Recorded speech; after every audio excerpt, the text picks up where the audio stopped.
Bismillahirrahmanirrahim. Assalamualaikum warahmatullahi wabarakatuh.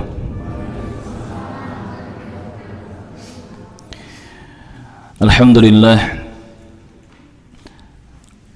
Alhamdulillahi rabbil alamin, Ar-Rahmanir Rahim, Maliki yaumiddin. Ashhadu an la ilaha illallah wahdahu la syarika lah, iqraran bihi wa tauhida, wa ashhadu anna Muhammadan abduhu wa rasuluh. Qala Allahu azza wa jalla fil Qur'anil Karim, ya ayyuhalladzina amanu ittaqullaha haqqa tuqatih wa la tamutunna illa wa antum muslimun. Wahai orang-orang yang beriman, bertakwalah kepada Allah Azza wa Jalla dengan takwa yang sebenarnya, dan janganlah kalian meninggal dunia kecuali di atas agama Islam. Amma ba'd, segala puji hanya bagi Allah yang kita semua adalah miliknya, dan kita semua pasti akan kembali kepadanya. La haula wa la quwata illa billah. Tidak ada daya, kekuatan dan pertolongan kecuali hanya dari Allah Subhanahu wa ta'ala. Kemudian salawat dan salam semoga selalu tercurah dengan derasnya untuk manusia yang paling kita cintai, baginda mulia Rasulullah Muhammad sallallahu alaihi wa ala alihi wasallam. Juga untuk keluarga beliau, para istri beliau, para sahabat beliau, dan untuk setiap umat yang mengikuti jejak ajaran sunnah beliau dengan baik dan benar. Allahumma amin. Ahibati fillah, teman-teman rahimani wa rahimakumullah, kita sudah memasuki bulan yang ketiga di tahun 1443 Hijriah ini, masuk bulan Rabiul Awal, dan ini memberitahukan kepada kita bahwa jatah usia kehidupan kita semakin berkurang. Semakin berlalu waktu, maka semakin berkurang jatah usia kehidupan kita di dunia. Dan juga berarti semakin dekat kita dengan ajal kematian. Pertanyaannya, kaum muslimin dan muslimat rahimakumullah, apakah kita sudah mempersiapkan bekal untuk kehidupan akhirat, kehidupan yang kekal abadi selama-lamanya? Ingat, mukmin yang paling cerdas, mukmin yang paling pintar, kata Rasulullah sallallahu alaihi wasallam, aktsaruhum lil mauti dzikra wa ahsanuhum lima ba'dahu isti'dadan, adalah yang paling banyak mengingat kematian dan paling bagus mempersiapkan bekal untuk kehidupan akhirat. Artinya kalau kita masih lalai mengingat mati, masih sedikit, masih jarang mengingat mati, berarti kita belum menjadi mukmin yang cerdas. Kalau kita masih kurang mempersiapkan bekal untuk kehidupan akhirat, masih sedikit, masih kurang, masih jelek persiapan bekal kita untuk kehidupan akhirat, berarti kita belum menjadi mukmin yang pintar. Dan hendaknya mulai sekarang, mulai detik ini juga, kita memperbaiki persiapan bekal kita untuk kehidupan akhirat. Karena kehidupan kita ini, jamaah rahimakumullah, antara hidup dan mati. Artinya setelah hidup pasti akan mati. Kemudian nanti di alam barzakh, di alam kubur, kita ada di antara siksa kubur atau nikmat kubur. Entah kita mendapatkan siksa atau akan mendapatkan nikmat di kubur nanti. Kemudian nanti ketika sudah masuk akhirat, hanya ada surga dan neraka. Immal jannah wa imman nar. Apakah kita akan masuk ke dalam surga ataukah kita akan masuk ke dalam neraka? Dan ini kembali kepada rahmat Allah Azza wa Jal dan juga amalan-amalan kita. Maka perbaiki cara kita mengejar rahmat kasih sayang Allah Tabaraka wa Ta'ala dan perbaiki amalan-amalan kita. Alhamdulillah alladzi bi ni'matihi tatimmus shalihat. Segala puji bagi Allah yang dengan nikmatnya kebaikan-kebaikan menjadi sempurna. Tadi mungkin seharian kita telah sibuk dengan hiruk pikuk dunia. Dan sekarang Allah Subhanahu wa Ta'ala memberikan kesempatan untuk kita duduk di salah satu rumahnya, bermajlis ilmu, bertaman surga. Ini nikmat yang luar biasa. Karena siapa saja seorang manusia yang punya keimanan dan dia menyambut ketukan hidayah dari Allah Subhanahu wa Ta'ala, hidayah Islam, hidayah tauhid, hidayah sunnah, maka ketika dia sudah disibukkan dengan dunia, disibukkan dengan hiruk pikuk dunia, kemudian dia dimudahkan untuk duduk bersimpuh di salah satu masjid Allah, mengerjakan salat ataupun bermajlis ilmu, pasti dia akan merasakan ketenangan dan kenikmatan. Karena sibuknya dengan dunia itu membuat dia pusing, membuat dia lelah dan capek.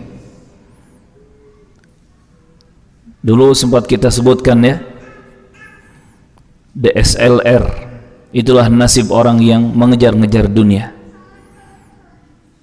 D dapatnya, S hanya sedih, L hanya lelah, R hanya rugi.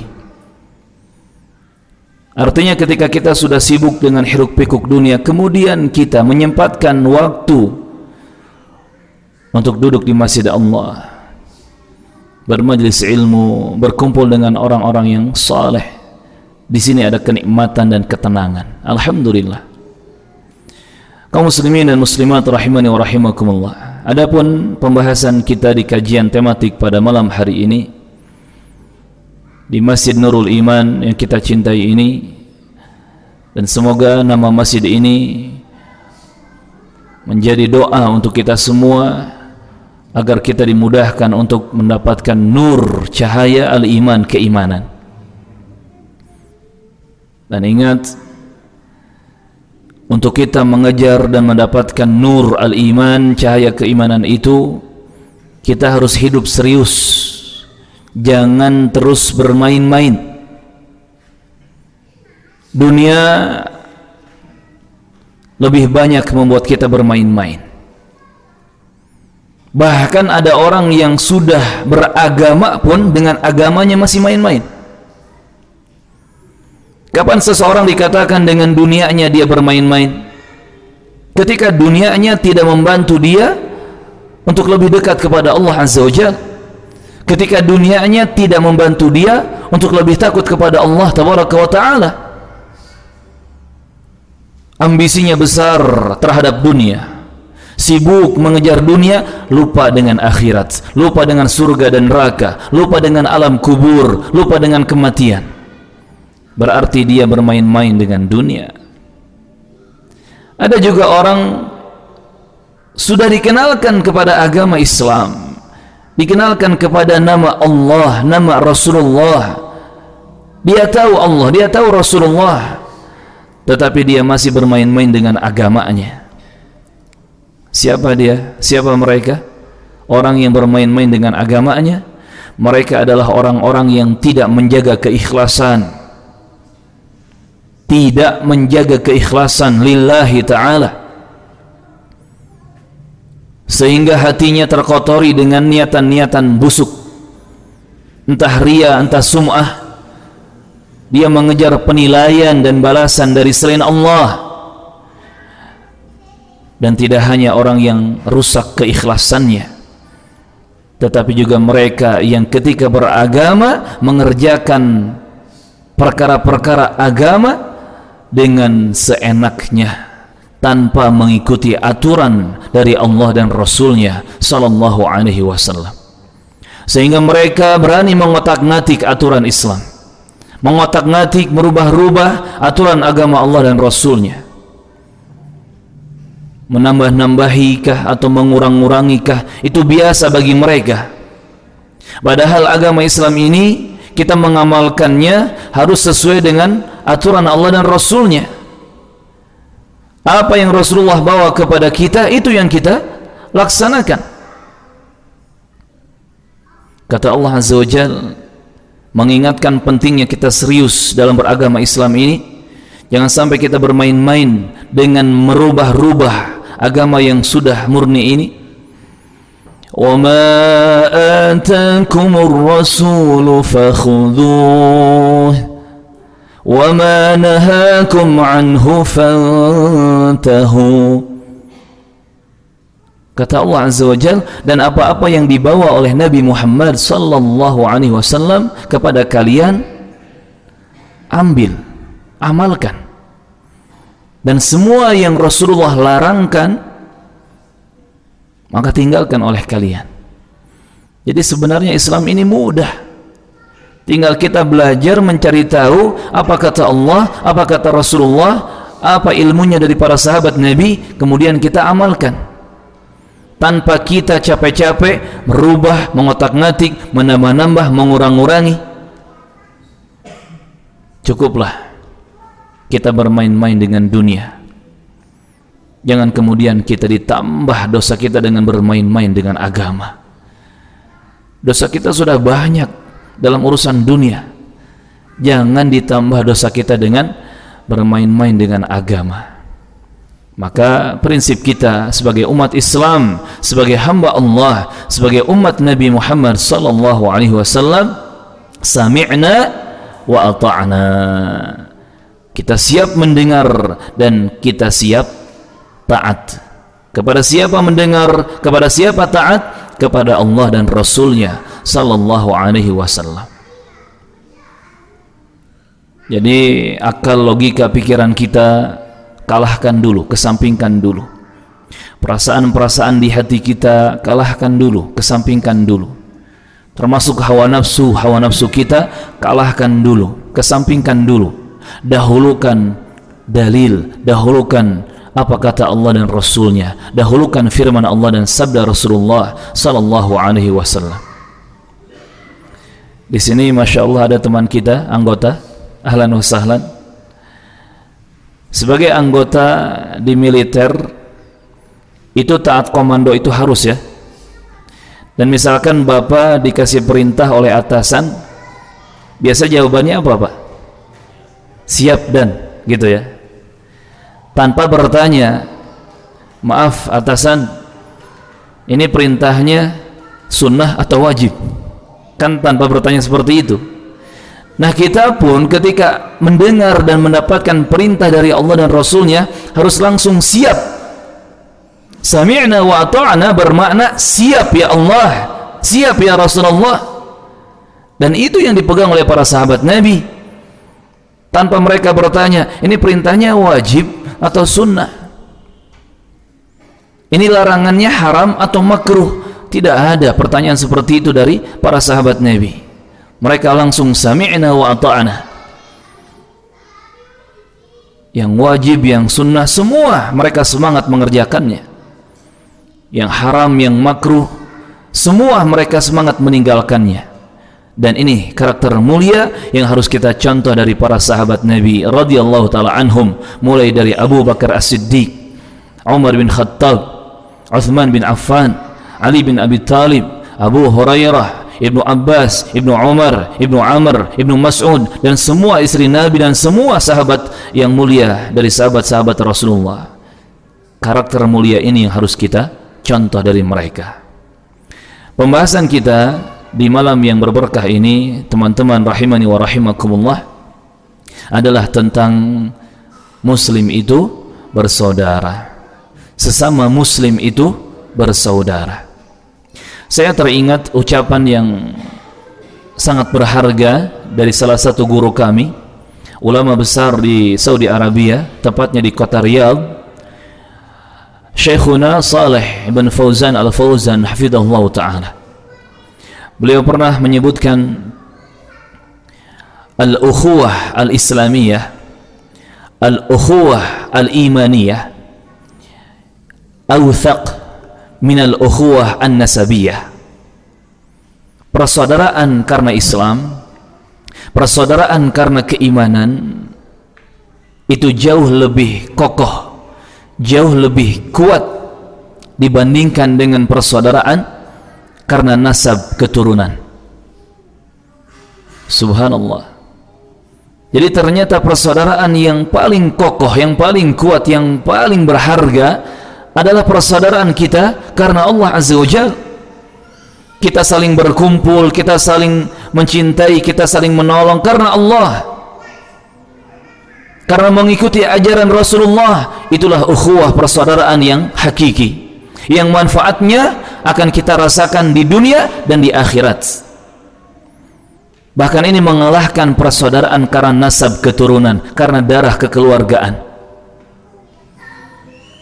Andai kita punya banyak keluarga, kita punya orang tua, kita punya banyak saudara, kita punya banyak anak, kita punya banyak kalau istri janganlah, kita punya banyak apa,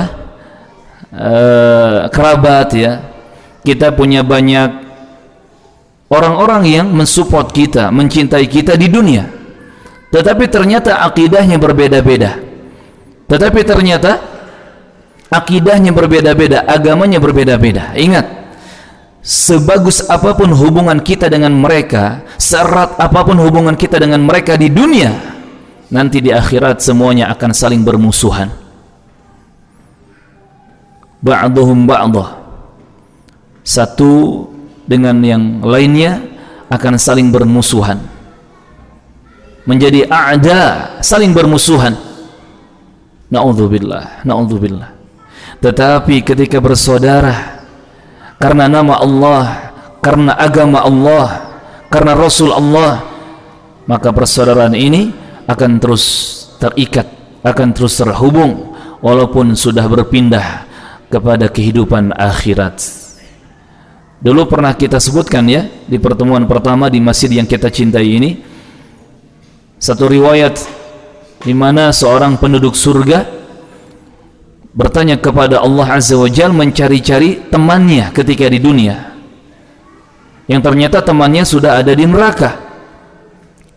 Mereka sama-sama orang beriman, hanya saja perbedaannya, yang satu imannya bagus, soleh, sehingga langsung masuk surga, yang satu temannya ini punya dosa-dosa yang harus ditebus, yang harus dibersihkan dulu di neraka.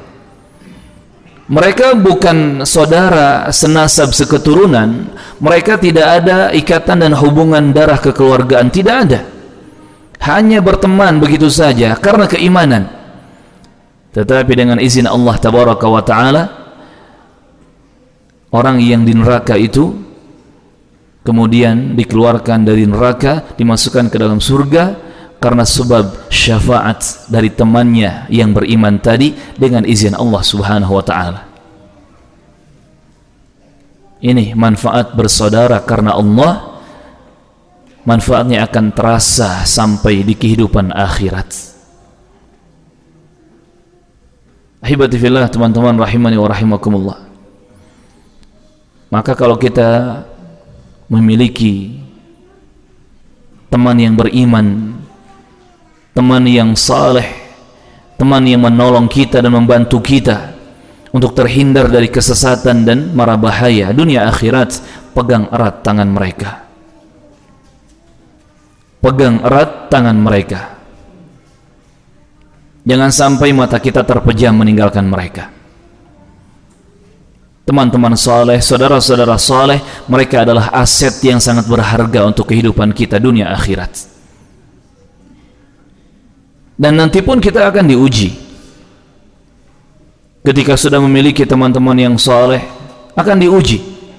Akan muncul orang-orang yang merusak pertemanan itu, yang merusak hubungan persaudaraan itu.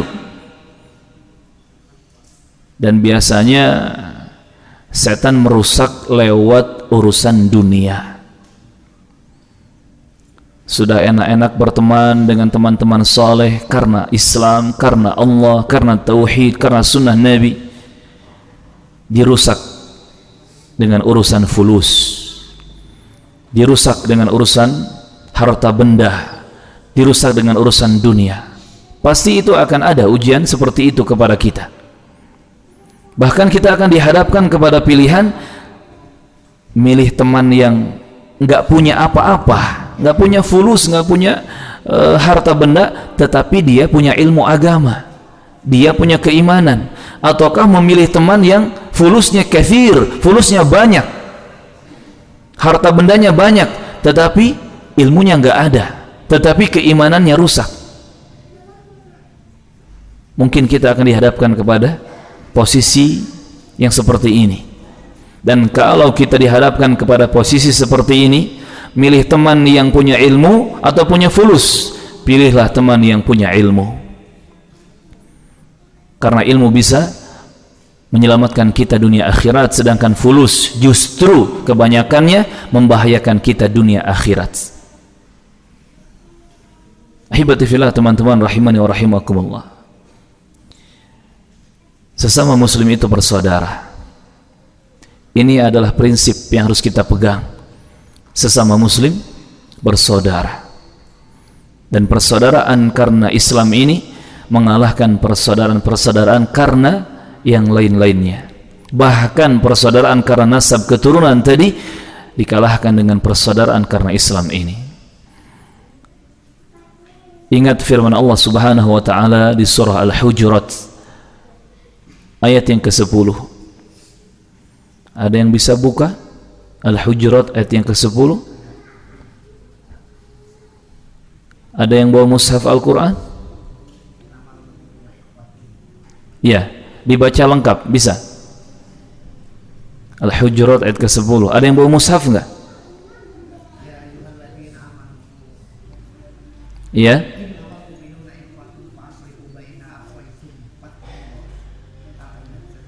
Wattaqullah. Dikit lagi apa? Kalau nyari pahala tuh jangan tanggung. Sedikit lagi apa?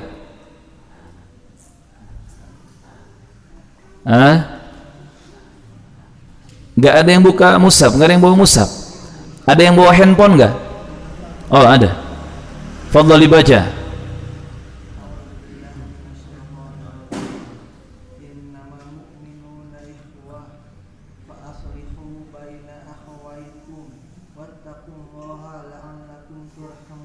Nah itu, la'allakum turhamun, itu yang pentingnya. Innamal mu'minuna ikhwah fa aslihu baina akhawaykum wattaqullaha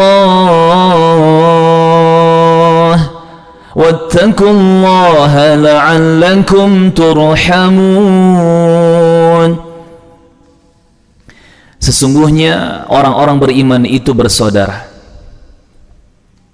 Sesama mukmin itu bersaudara. Fa aslihu baina akhawaykum, maka damaikanlah dua saudara kalian yang sedang bertikai itu. Wattaqullah, dan bertakwalah kepada Allah, la'allakum turhamun, niscaya kalian akan diberi rahmat, dirahmati oleh Allah Subhanahu wa taala, diberi kasih sayang oleh Allah Subhanahu wa taala. Allahu akbar. Innamal mu'minuna ikhwah. Orang-orang beriman itu bersaudara. Siapa yang mempersaudarakan di sini? Allah Azza wa Jalla. Allah yang mempersaudarakan orang-orang beriman.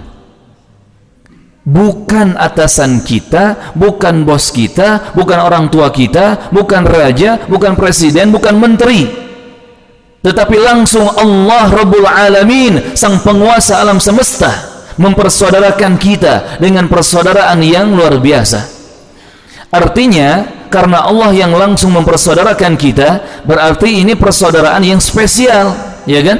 Yang istimewa. Dan ini kenikmatan yang jarang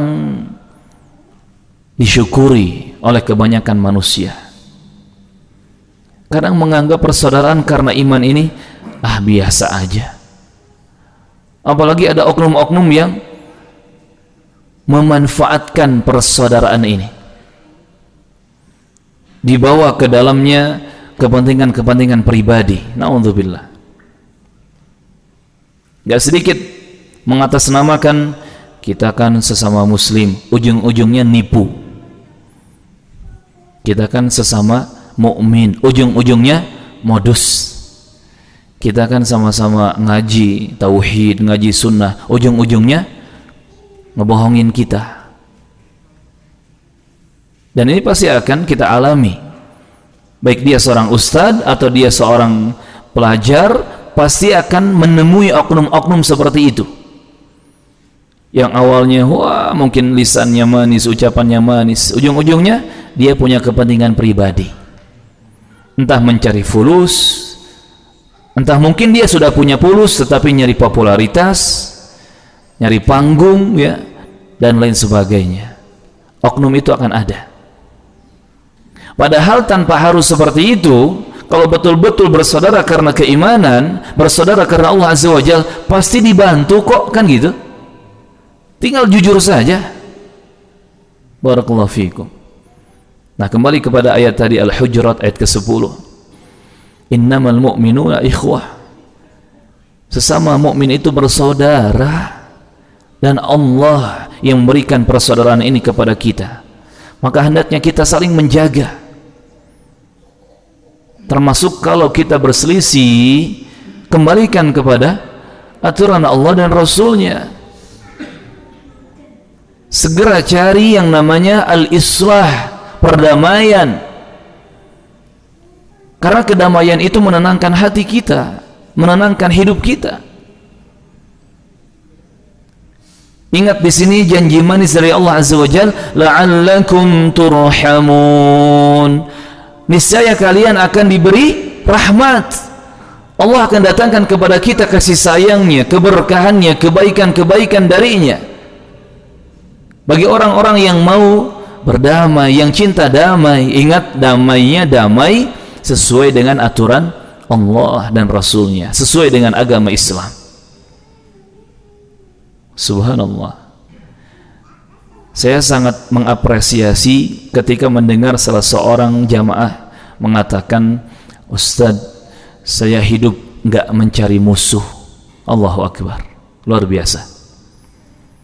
Saya hidup nggak nyari musuh, Ustadz. Nggak pengen punya musuh. Nggak pengen punya musuh, Ustadz. Sehingga subhanallah, pikirannya selalu dipositifkan, selalu mengalah. Pikirannya positif, sekalipun ada pihak-pihak yang mencoba merusak pikiran dan hatinya, entah itu mengadu domba, menghasut, dia tetap berpikir positif, husnudzan, bahkan dia berusaha untuk mencari kebenarannya, tabayyun, cross check, tatsabbut, sehingga dia dijaga dengan hati yang bersih, dengan hidup yang tenang. Subhanallah. Dan memang kita ini nggak perlulah nyari-nyari musuh. Musuh kita sudah banyak di luar Islam sana. Orang-orang kafir itu musuh kita. Dan kafirnya pun kan macam-macam kan. Ada dari kelompok ini, kelompok itu, golongan ini, golongan itu. Belum lagi para penyembah berhalanya, orang-orang musyrikinnya. Belum lagi orang-orang munafikinnya. Sudah banyak musuh-musuh kita. Jangan kemudian ditambah lagi dengan musuh yang justru dari tubuh yang sama, yakni sesama mukmin, sesama muslim. Na'udzubillah. Kita berlindung kepada Allah Subhanahu wa taala. Ingat ini, innamal mu'minuna ikhwah. Innamal mu'minuna ikhwah. Ahibati fillah, teman-teman rahimani wa rahimakumullah. Sesama mukmin itu bersaudara. Apalagi sesama ahli tauhid, sesama ahli sunnah wal jamaah, itu bersaudara. Dan mereka itu diibaratkan seperti tubuh yang satu. Seperti tubuh yang satu. Yang apabila satu bagian tubuh itu sakit, maka semua bagian tubuh akan ikut merasakan sakit. Ini sebagaimana diterangkan dalam hadis yang sahih Hadis yang diriwayatkan oleh Imam Al-Bukhari, juga Imam Muslim, juga Al-Imam At-Tirmidzi. Datang hadis dari Abu Musa Al-Asy'ari radhiyallahu anhu. Abu Musa Al-Asy'ari radhiyallahu anhu menyebutkan telah bersabda Rasulullah sallallahu alaihi wasallam, "Al-mu'minu lil mu'mini kal bunyani." Seorang mukmin untuk mukmin yang lainnya itu seperti suatu bangunan. Yashuddu ba'duhu ba'dan, yang satu sama lainnya, sebagian dengan sebagian yang lainnya, yashuddu, saling menguatkan. Bangunan itu kan nggak bisa terdiri dari satu batu atau satu tiang, nggak bisa. Coba jamaah bayangkan, ini bangunan masjid yang mewah ini, subhanallah, bayangkan ini bisa jadi bangunan masjid karena ada kerjasama dari banyak pihak. Ada yang menjadi temboknya, di dalam tembok pun ada batu bataknya, ada semennya, ada kandungan airnya, ada yang menjadi tiangnya, ada yang menjadi pondasi dasarnya. Kalau pakai ceker ayam jadi ceker ayamnya, ada yang menjadi atapnya, ya kan? Banyak pihak bekerja sama di sini yang kemudian menjadi satu bangunan masjid yang kokoh dan mewah ini. Nah, sesama mukmin, sesama muslim seperti satu bangunan, harus saling menguatkan, harus saling menjaga. Barakallahu fikum.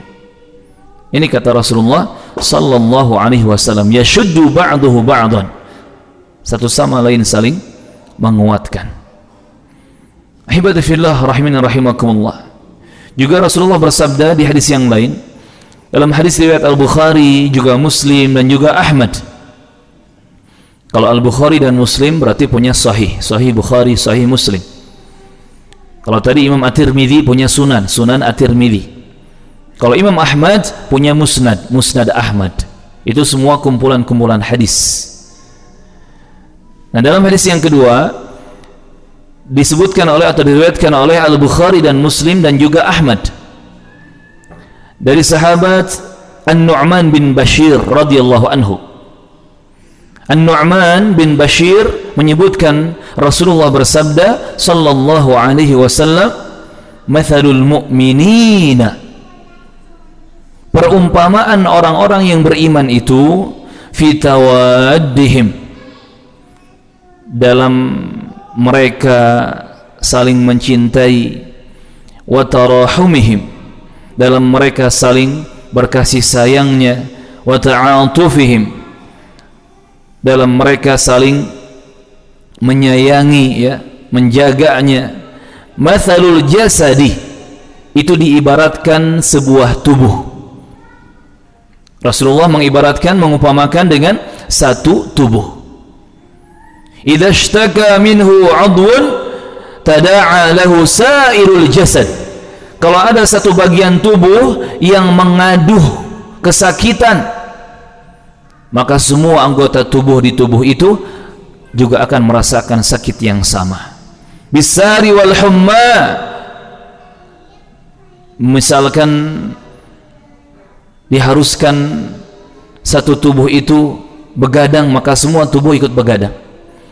Misalkan diharuskan satu tubuh itu merasakan sakit, demam, ya, panas, maka semua tubuh akan ikut demam, panas. Ini kata Rasulullah sallallahu alaihi wasallam. Mukmin dengan mukmin itu dalam hal berkasih sayangnya, saling mencintainya, saling tolong menolongnya, bantu membantu, bahu membahunya, itu seperti satu jasad, satu tubuh yang sama. Teman-teman misalkan ketika merasakan sakit, pastikan yang merasakan sakit semua tubuh kita, walaupun yang sakitnya hanya satu bagian organ tubuh kita. Contoh misalkan sakit gigi, yang sakit di mana? Ya di gigi, maka nggak mungkin ya sakit gigi sakitnya di kaki misalkan. Sakit gigi sakitnya di gigi. Tetapi yang merasakan sakit Semua. Buktinya ketika sakit gigi nggak bisa tidur, dan semua tubuh nggak bisa tidur. Kan nggak ada giginya kesakitan, tangan tidur lalap, kaki tidur lalap, kan nggak ada. Seperti itu ibaratan muslim dengan muslim yang lain, mukmin dengan mukmin yang lain. Subhanallah. Makanya kita ini diharamkan untuk memelihara penyakit hati yang namanya al-hasad, kedengkian, iri hati, hasad, dengki. Itu diharamkan ada di dalam hati kita. Orang hasad itu, orang dengki itu, dia senang melihat orang lain kesulitan, dia sulit melihat orang lain kesenangan, kan gitu. Susah melihat yang senang, senang melihat yang susah. Itu orang hasad. Nah, kita nggak boleh punya hasad ini kepada saudara-saudara kita kaum muslimin, kaum mukminin.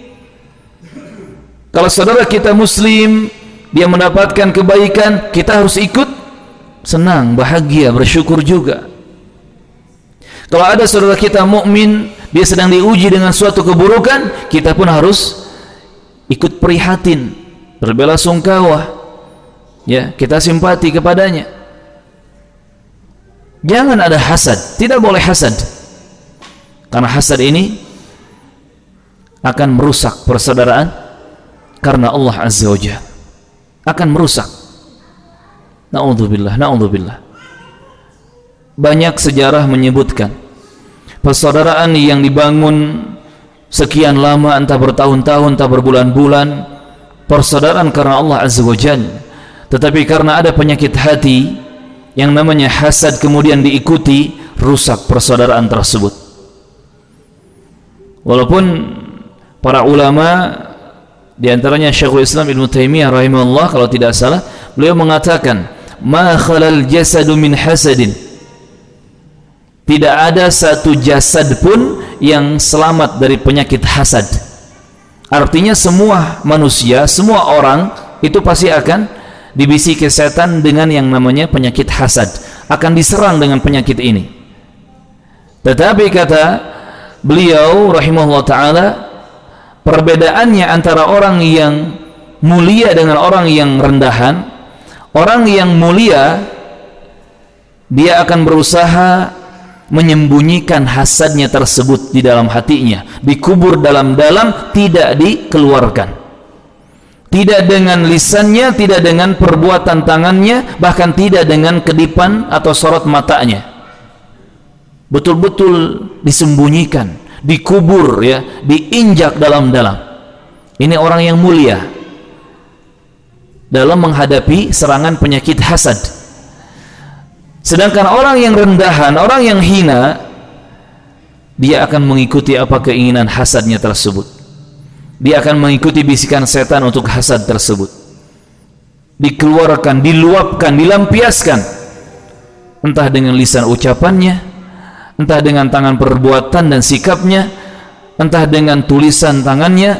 Kalau zaman sekarang mungkin dengan ketik-ketik di handphone, ya, dengan posting-posting di media sosial, di internet, atau mungkin dengan sorot matanya, dengan kedipan matanya, diperlihatkan hasad tersebut.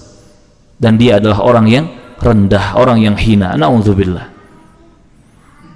Teman-teman rahimani rahimakumullah, maka ingat, kalau kita melihat saudara kita mukminin, muslimin mendapatkan kebaikan, kita harus ikut senang. Bahkan kita harus mendoakan kebaikan dan keberkahan bagi saudara kita tersebut. Doakan keberkahan. Barakallahu fiik. Ini doa luar biasa. Barakallahu fiik, semoga Allah memberkahimu. Ahsanallahu ilaik, semoga Allah memberikan kebaikan kepadamu. Doakan kebaikan, semoga diberkahi. Doa ini sebetulnya sudah cukup, sudah mewakili semua doa-doa yang lain. Karena ketika kita mendoakan keberkahan untuk saudara kita, kita meminta kepada Allah agar Allah betul-betul menjaga dia dan menolongnya. sehingga apa yang dimilikinya dari kebaikan itu betul-betul bermanfaat, berberkah. Kemudian teman-teman rahimani rahimakumullah, ingat juga ketika kita sudah faham bahwa sesama muslim bersaudara, ada hak-hak sesama muslim yang harus kita jaga dan harus kita tunaikan. Ini hadis yang masyhur, disebutkan juga di dalam kitab Bulughul Maram, di kitabul Jami'-nya, bab tentang adab. Ini hadis nomor pertama. Dan Bulughul Maram ini alhamdulillah diterima oleh semua kalangan kaum muslimin. Teman-teman dari Persis, dari NU, dari Muhammadiyah, ya, dari SI, dari macam-macam kelompok ormas Islam, kalau disodorkan kitab Bulughul Maram, kumpulan hadis karya Al-Imam Al-Hafidh Ibnu Hajar Al-Asqalani, semua kalangan menerima. Walaupun memang di dalamnya harus kita teliti lagi, dan kita harus pisahkan antara hadis yang sahih dengan hadis yang dhaif, karena tercampur di situ. Nah, kitab yang paling akhirnya di Bulughul Maram ini namanya Kitabul Jami'. Di situ dibahas tentang bab-bab akhlak, juga dibahas tentang doa dan zikir. Yang pertama adalah bab tentang adab. Di bab tentang adab ini, hadis pertama yang disebutkan oleh Al-Hafidh Ibnu Hajar yang dibawakan oleh beliau adalah hadis tentang hak sesama muslim, di mana Rasulullah bersabda, haqqul muslimi 'alal muslim sittun.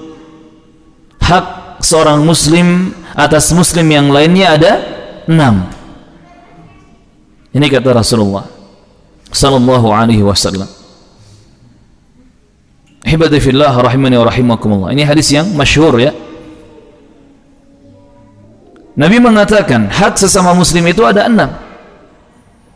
Idza laqitahu fasallim alaihi, wa idza da'aka fa'ajibhu, wa idza stanasahaka fansahhu, wa idza 'atasha fahamidallah fashammithu, wa idza marida fa'udhu, wa idza mata fatba'ahu.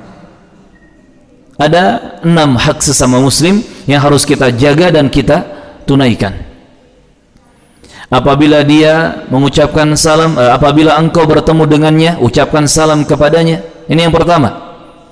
Jika bertemu dengannya, ucapkan salam. Dan apabila dia mengundangmu, maka hadiri undangannya. Jika memanggil, sambut panggilannya. Dan apabila dia meminta nasihat kepadamu, berikan nasihat kepadanya. Dan apabila dia bersin kemudian mengucapkan alhamdulillah, bertahmid, maka tashmidlah dia. Tashmid itu doakan rahmat dengan kalimat yarhamukallah. Kalau untuk ke perempuan, yarhamukillah, semoga Allah merahmatimu. Ini tashmid namanya, didoakan rahmat dari Allah Azza wa Jalla untuk dia. Dan apabila dia sakit, maka jenguklah, tengok dia. Dan apabila dia mati, fatba'hu, maka ikutilah dia. Apa maksudnya ikuti dia? Apa kita harus ikut mati juga? Ini kalau kita artikan letter luck mungkin seperti itu. Wa idza mata, dan kalau dia meninggal dunia, fatba'hu, ikuti dia. Maksudnya bukan ikut mati, bukan ikut-ikutan masuk ke liang kubur, bukan, tetapi urus jenazahnya dan solati dan antar ke pekuburan, dikuburkan dengan cara yang mulia. Subhanallah. Mulai dari hidupnya sampai meninggal dunianya, seorang muslim itu tidak ditelantarkan oleh saudara-saudaranya. Karena Islam menuntut sesama muslim harus saling memperhatikan dan saling menjaga. Subhanallah. Sampai pada titik terakhirnya hidup di dunia, tetap diurus oleh saudara-saudaranya dengan pengurusan jenazah yang mulia, yang terbaik. Subhanallah. Ahibati fillah rahimina rahimakumullah. Tetapi 6 hak ini bukan batasan. Ini diantaranya. Di sana masih banyak hak-hak sesama muslim yang harus kita ketahui dan kita tunaikan. Tetapi paling pentingnya 6 hak ini. Kalau kita bertemu saudara kita, ucapkan salam. Sekalipun sedang bertikai, sedang ada masalah, tetap ucapan salam harus diucapkan. Bahkan dengan saling mengucapkan salam, ini sedikit demi sedikit penyakit hati bisa terobati. Nabi mengatakan ketika ada 2 orang muslim sedang berselisih, fayu'ridu hadha wa yu'ridu hadha, yang satu berpaling, yang satunya lagi juga berpaling. Nabi mengatakan kemudian, wa khairuhuma alladhi yabda'u bissalam, dan yang terbaik dari keduanya adalah yang mau memulai ucapan salam. Memulai ucapan salam kepada saudara kita muslimin hukumnya sunnah muakkadah, tidak sampai wajib, tetapi sunnat yang ditekankan. Baru kemudian hukum menjawab ucapan salam dari saudara kita yang muslim, itu hukumnya wajib. Maka hati-hati. Walaupun kita banyak perbedaan, entah beda bendera, entah beda warna, entah beda lambang, beda nama, beda apapun itu, kalau masih di atas Islam yang sama, di atas syahadatain yang sama, di atas la ilaha illallah Muhammadur Rasulullah, tetap ada hak sesama muslim yang harus dijaga, di antaranya menjawab ucapan salam. Karena menjawab ucapan salam adalah wajib, dan kalau seseorang tidak mau menjawab ucapan salam seorang muslim, maka dia berdosa. Dia berdosa. Di surah An-Nisa Allah menyebutkan demikian. Wa idza huyyitum bi tahiyyah fahayyu bi ahsana minha aw rudduha. Jika kalian diberi sambutan dengan ucapan salam, maka balaslah ucapan salam itu dengan yang jauh lebih baik darinya, atau minimal yang sama dengan itu. Di sini ada perintah dari Allah Azza wa Jalla untuk menjawab salam. Maka hukumnya wajib menjawab salam dari kaum muslimin. Kalau ada orang tidak mau menjawab salam dari saudaranya yang muslim, maka dia berdosa. Di surah An-Nisa Allah menyebutkan. Dan maksudnya kata Allah Azza wa Jalla di sini, hendaknya dijawab, dibalas dengan yang jauh lebih baik. Kalau saudara kita mengucapkan assalamualaikum, kita jawab dengan lebih, dengan yang lebih, waalaikumsalam warahmatullah. Kalau saudara kita mengucapkan assalamualaikum warahmatullah, kita jawab dengan yang lebih, waalaikumsalam warahmatullah wabarakatuh. Ingat, waalaikumsalam, dari mim ke sin itu ada alif lam syamsiyah. Dari mim ke sin ada alif lam syamsiyah, dibaca wasal. Waalaikumsalam, bukan waalaikumsalam. Apalagi kum salam, apalagi ditambah WRWB, bukan ya. Dibaca ya, dan ditulis yang sempurna. Kadang saya bingung Pak sama orang yang suka nyingkat-nyingkat salam, ASS WRWB, apa ini maksudnya ASS WRWB? Kalau yang baca orang Inggris kan bahaya ya, harusnya diucapkan dan ditulis dengan sempurna, assalamualaikum warahmatullahi wabarakatuh. Ingat, menjawab ucapan salam dari seorang muslim, dari saudara kita yang muslim, hukumnya wajib. Tapi kan kita beda ustad, walaupun beda ustad. Tapi kan kita beda yayasan, walaupun beda yayasan. Tapi kan kita beda ormas, walaupun beda ormas. Tapi kan kita beda medianya, walaupun beda media. Selama masih sama-sama muslim, sama-sama mengucapkan dan meyakini la ilaha illallah Muhammadur Rasulullah, kalau diucapi salam wajib untuk menjawab salam. Kemudian kalau diundang oleh saudara kita muslim, maka datangi undangannya. Di sini ada undangan yang hukumnya wajib, ada yang hukumnya sunnah. Undangan yang hukumnya wajib adalah undangan pernikahan, walimatul urs. Itu pun pernikahan yang tidak ada kemungkaran di dalamnya. Tidak ada makanan haram, tidak ada minuman haram, tidak ada acara haram ya. Yang bersih dari kemungkaran-kemungkaran, kalau kita diundang untuk suatu pesta pernikahan, walimatul urs, maka wajib kita mendatanginya. Adapun selain undangan pernikahan, maka hukumnya sunnah. Diundang makan malam misalkan, diundang ngaliwat ya, diundang ngopi misalkan, undangan rapat misalkan, entah rapat RW, rapat RT, rapat apapun itu. Selain undangan pernikahan, hukumnya sunnah. Barakallahu fikum. Kemudian kalau saudara engkau meminta nasihat kepada engkau, maka nasihatilah dia. Kalau dia minta nasihat, sampaikan nasihat semampu kita, sesuai dengan kadar keilmuan kita. Dan nasihat di sini tidak hanya perkara agama saja, tidak hanya urusan agama saja, termasuk urusan-urusan dunia. Dan kalau kita punya keahlian di situ, punya ilmu di situ, sampaikan informasi yang baik dan benar agar saudara kita tidak terjatuh ke dalam sesuatu yang berbahaya. Ada saudara kita minta nasihat, tolong nasihati saya agar saya bersabar. Kita punya ilmu tentang kesabaran, sampaikan. Atau urusan dunia, tolong nasihati saya tentang pernikahan misalkan, atau cari jodoh misalkan, atau mungkin urusan hanya sekadar otomotif ya, motor, mobil, atau kesehatan. Kalau kita punya ilmunya, sampaikan. Jangan pelit, jangan pelit. Subhanallah, banyak pengusaha-pengusaha sukses yang mereka orang-orang soleh, itu diantaranya karena mereka memiliki karakter tidak pelit ilmu yang bermanfaat.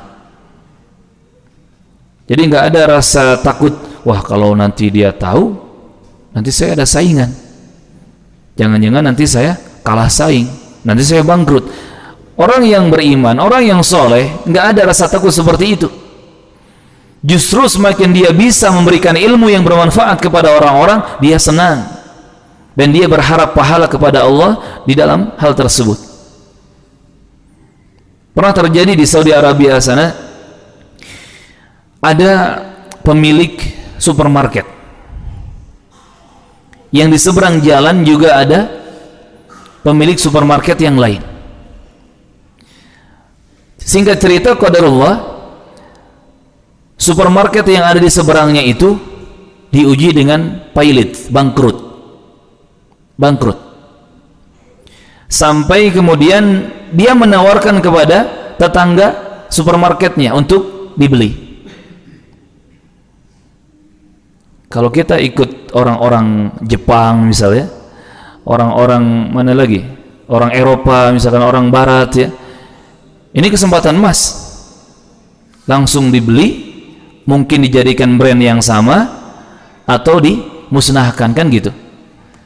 Berapa banyak pengusaha-pengusaha yang hanya memikirkan keuntungan dunia, mereka sampai berani membeli brand-brand yang menjadi pesaingnya kemudian dilenyapkan. Pernah dengar ceritanya? Banyak yang seperti ini. Tetapi ini, kita kembali ke kisah tadi di Saudi Arabia, ini kisah nyata ya. Yang bangkrut ini menawarkan, silakan beli. Kemudian ditanya, kenapa kok dijual? Diceritakanlah, sedang tidak bagus ya, sudah hancur, bangkrut. Subhanallah, muncul kalimat yang ini bikin kita geleng kepala, apalagi orang-orang kafir mungkin kalau dengar kisah ini.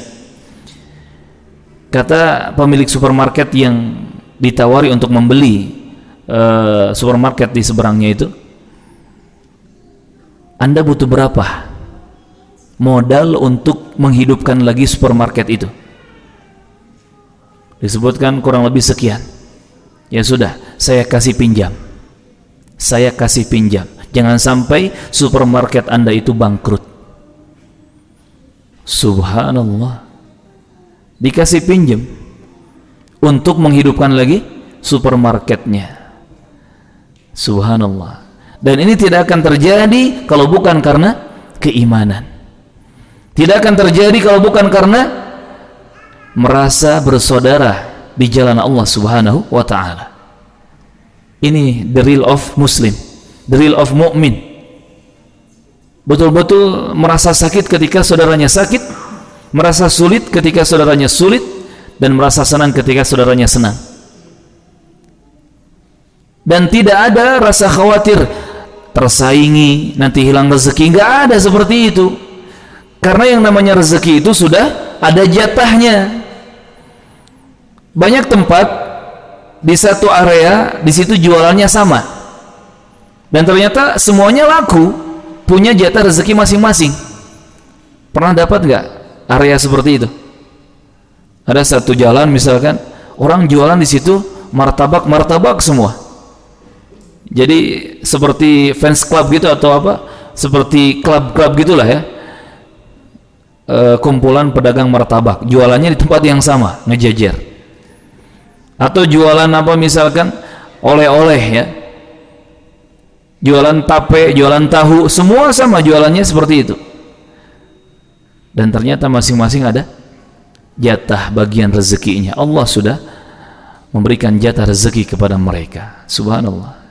Nah ini kisah nyata yang kita ambil pelajaran di sini, bahwa harus seperti itu kita dengan sesama muslim, sesama mukmin.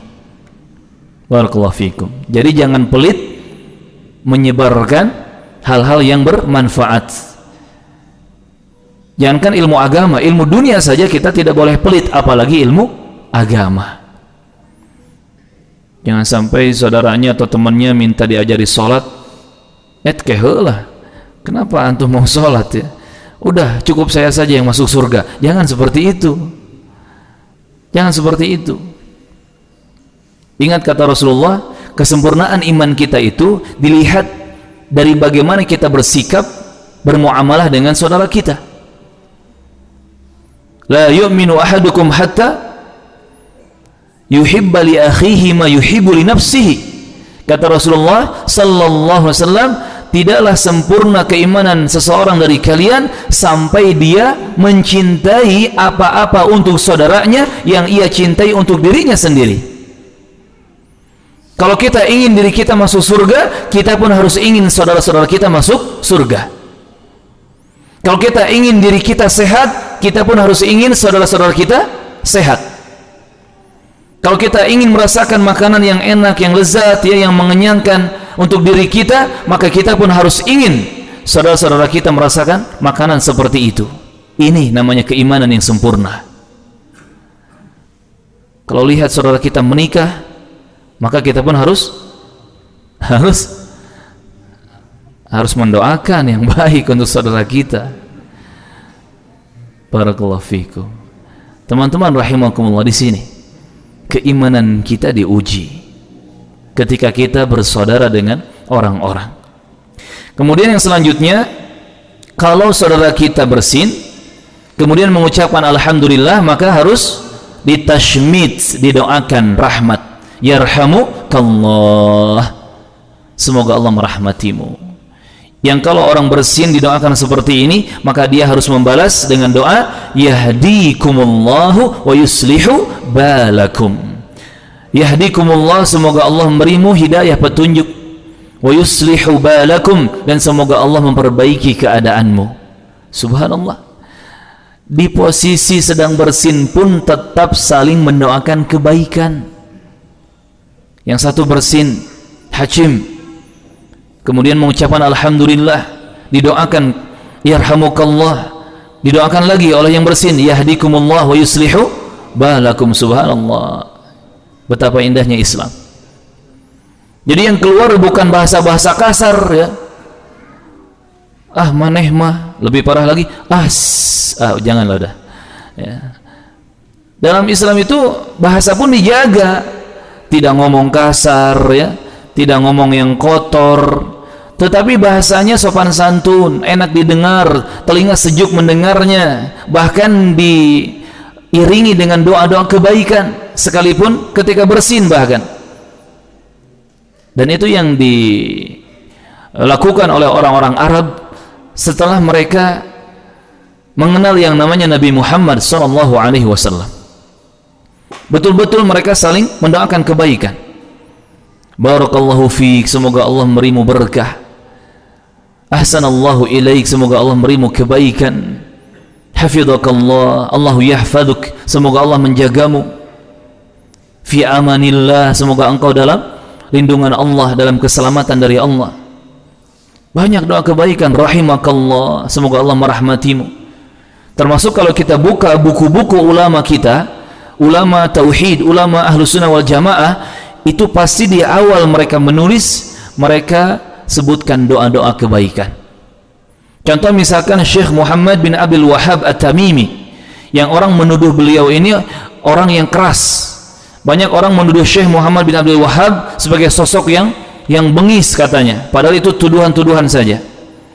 Padahal kalau mau jujur dan mau objektif ya, mau adil, coba buka buku-buku beliau, isinya kebaikan semua. Misalkan kitab tauhid atau kitab apa lagi, Qawaidul Arba ya, Kashfus Syubuhat, banyak kitab-kitab beliau itu diawali dengan doa kebaikan. I'lam rahimakallah, ketahuilah semoga Allah merahmatimu. Beliau mendoakan rahmat bagi siapa saja yang membaca kitabnya. Bengisnya di mana? Kerasnya di mana? Kasarnya di mana? Kakunya di mana? Subhanallah. Jadi baca, kenali kitab-kitab para ulama, dan kita akan mendapati akhlak mereka di situ. Subhanallah. Sehingga sesama muslim harus saling banyak mendoakan kebaikan. Kemudian yang selanjutnya, yang kelima, hak yang kelima, kalau saudara kita sakit maka jenguk ia, tengok jika kita mampu dan kita punya waktu dan kelebihan-kelebihan lainnya. Termasuk kalau kita punya kelebihan harta, bawa buah tangan yang bisa membuat dia tersenyum. Kemudian kuatkan untuk bersabar, kuatkan untuk berdoa dan tawakal kepada Allah Azza wa Jalla. Termasuk sampaikan kalimat-kalimat yang memotivasi, menyemangati dia untuk optimis ya, untuk yakin bisa mendapatkan kesembuhan dari Allah Azza wa Jalla. Kita doakan la ba'sa tahur, insyaallah suci, enggak apa-apa, ini akan menjadi pembersih. Syafakallah, semoga Allah menyembuhkanmu, Allahu yashfik. Atau dibaca doa yang panjang, Allahumma rabban nas adhibil ba's, sampai akhir. Termasuk dengan kalimat-kalimat yang positif kita semangati, insyaallah segera sembuh, sabar ya, insyaallah kuat, insyaallah ini menjadi pengangkat derajat, penggugur dosa. Sampaikan kisah-kisah nyata yang kalau kita punya, dan itu bisa membangun semangatnya untuk lebih bertawakal kepada Allah Azza wa Jalla. Dulu pernah ada, misalkan keluarga saya sakit sama seperti ini, tetapi alhamdulillah sehat, sembuh lagi. Jangan diberi kabar-kabar yang justru bikin ketakutan. Nengok teman kita lagi sakit parah, terus kita cerita, wah tetangga saya ada yang sakitnya seperti ini, 2 hari nggak bertahan sob, mati. Jangan seperti itu, nanti dia ketakutan ya. Contoh misalkan sekarang sedang masa pandemi ini, dengar saudaranya sakit, gejalanya disebutkan ya, hilang penciuman, kemudian badan sakit semua, lemas semua sampai ke persendian ya, kemudian pusing kepala, mual, muntah, apalagi macam-macam. Kita jangan cerita kasus-kasus positif yang sampai mati ya, tetapi ceritalah orang-orang yang sembuh. Alhamdulillah ya, ada keluarga saya positif juga tetapi akhirnya sembuh. Ayo semangat, berdoa yang baik ya, tawakal yang baik, dan juga berobat atau minum obat yang baik. Semangati, ajak untuk optimis dan yakin dengan pertolongan Allah Azza wa Jalla ya, seperti itu.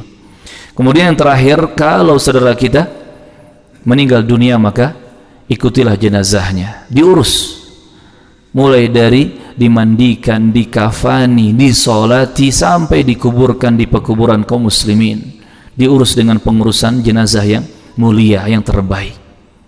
Bahkan Rasulullah biasanya ketika sudah selesai menguburkan jenazah seorang muslim, itu Rasulullah tidak kemudian bubar di kuburan itu, tetapi Rasulullah mengajak kaum muslimin untuk mendoakan saudaranya.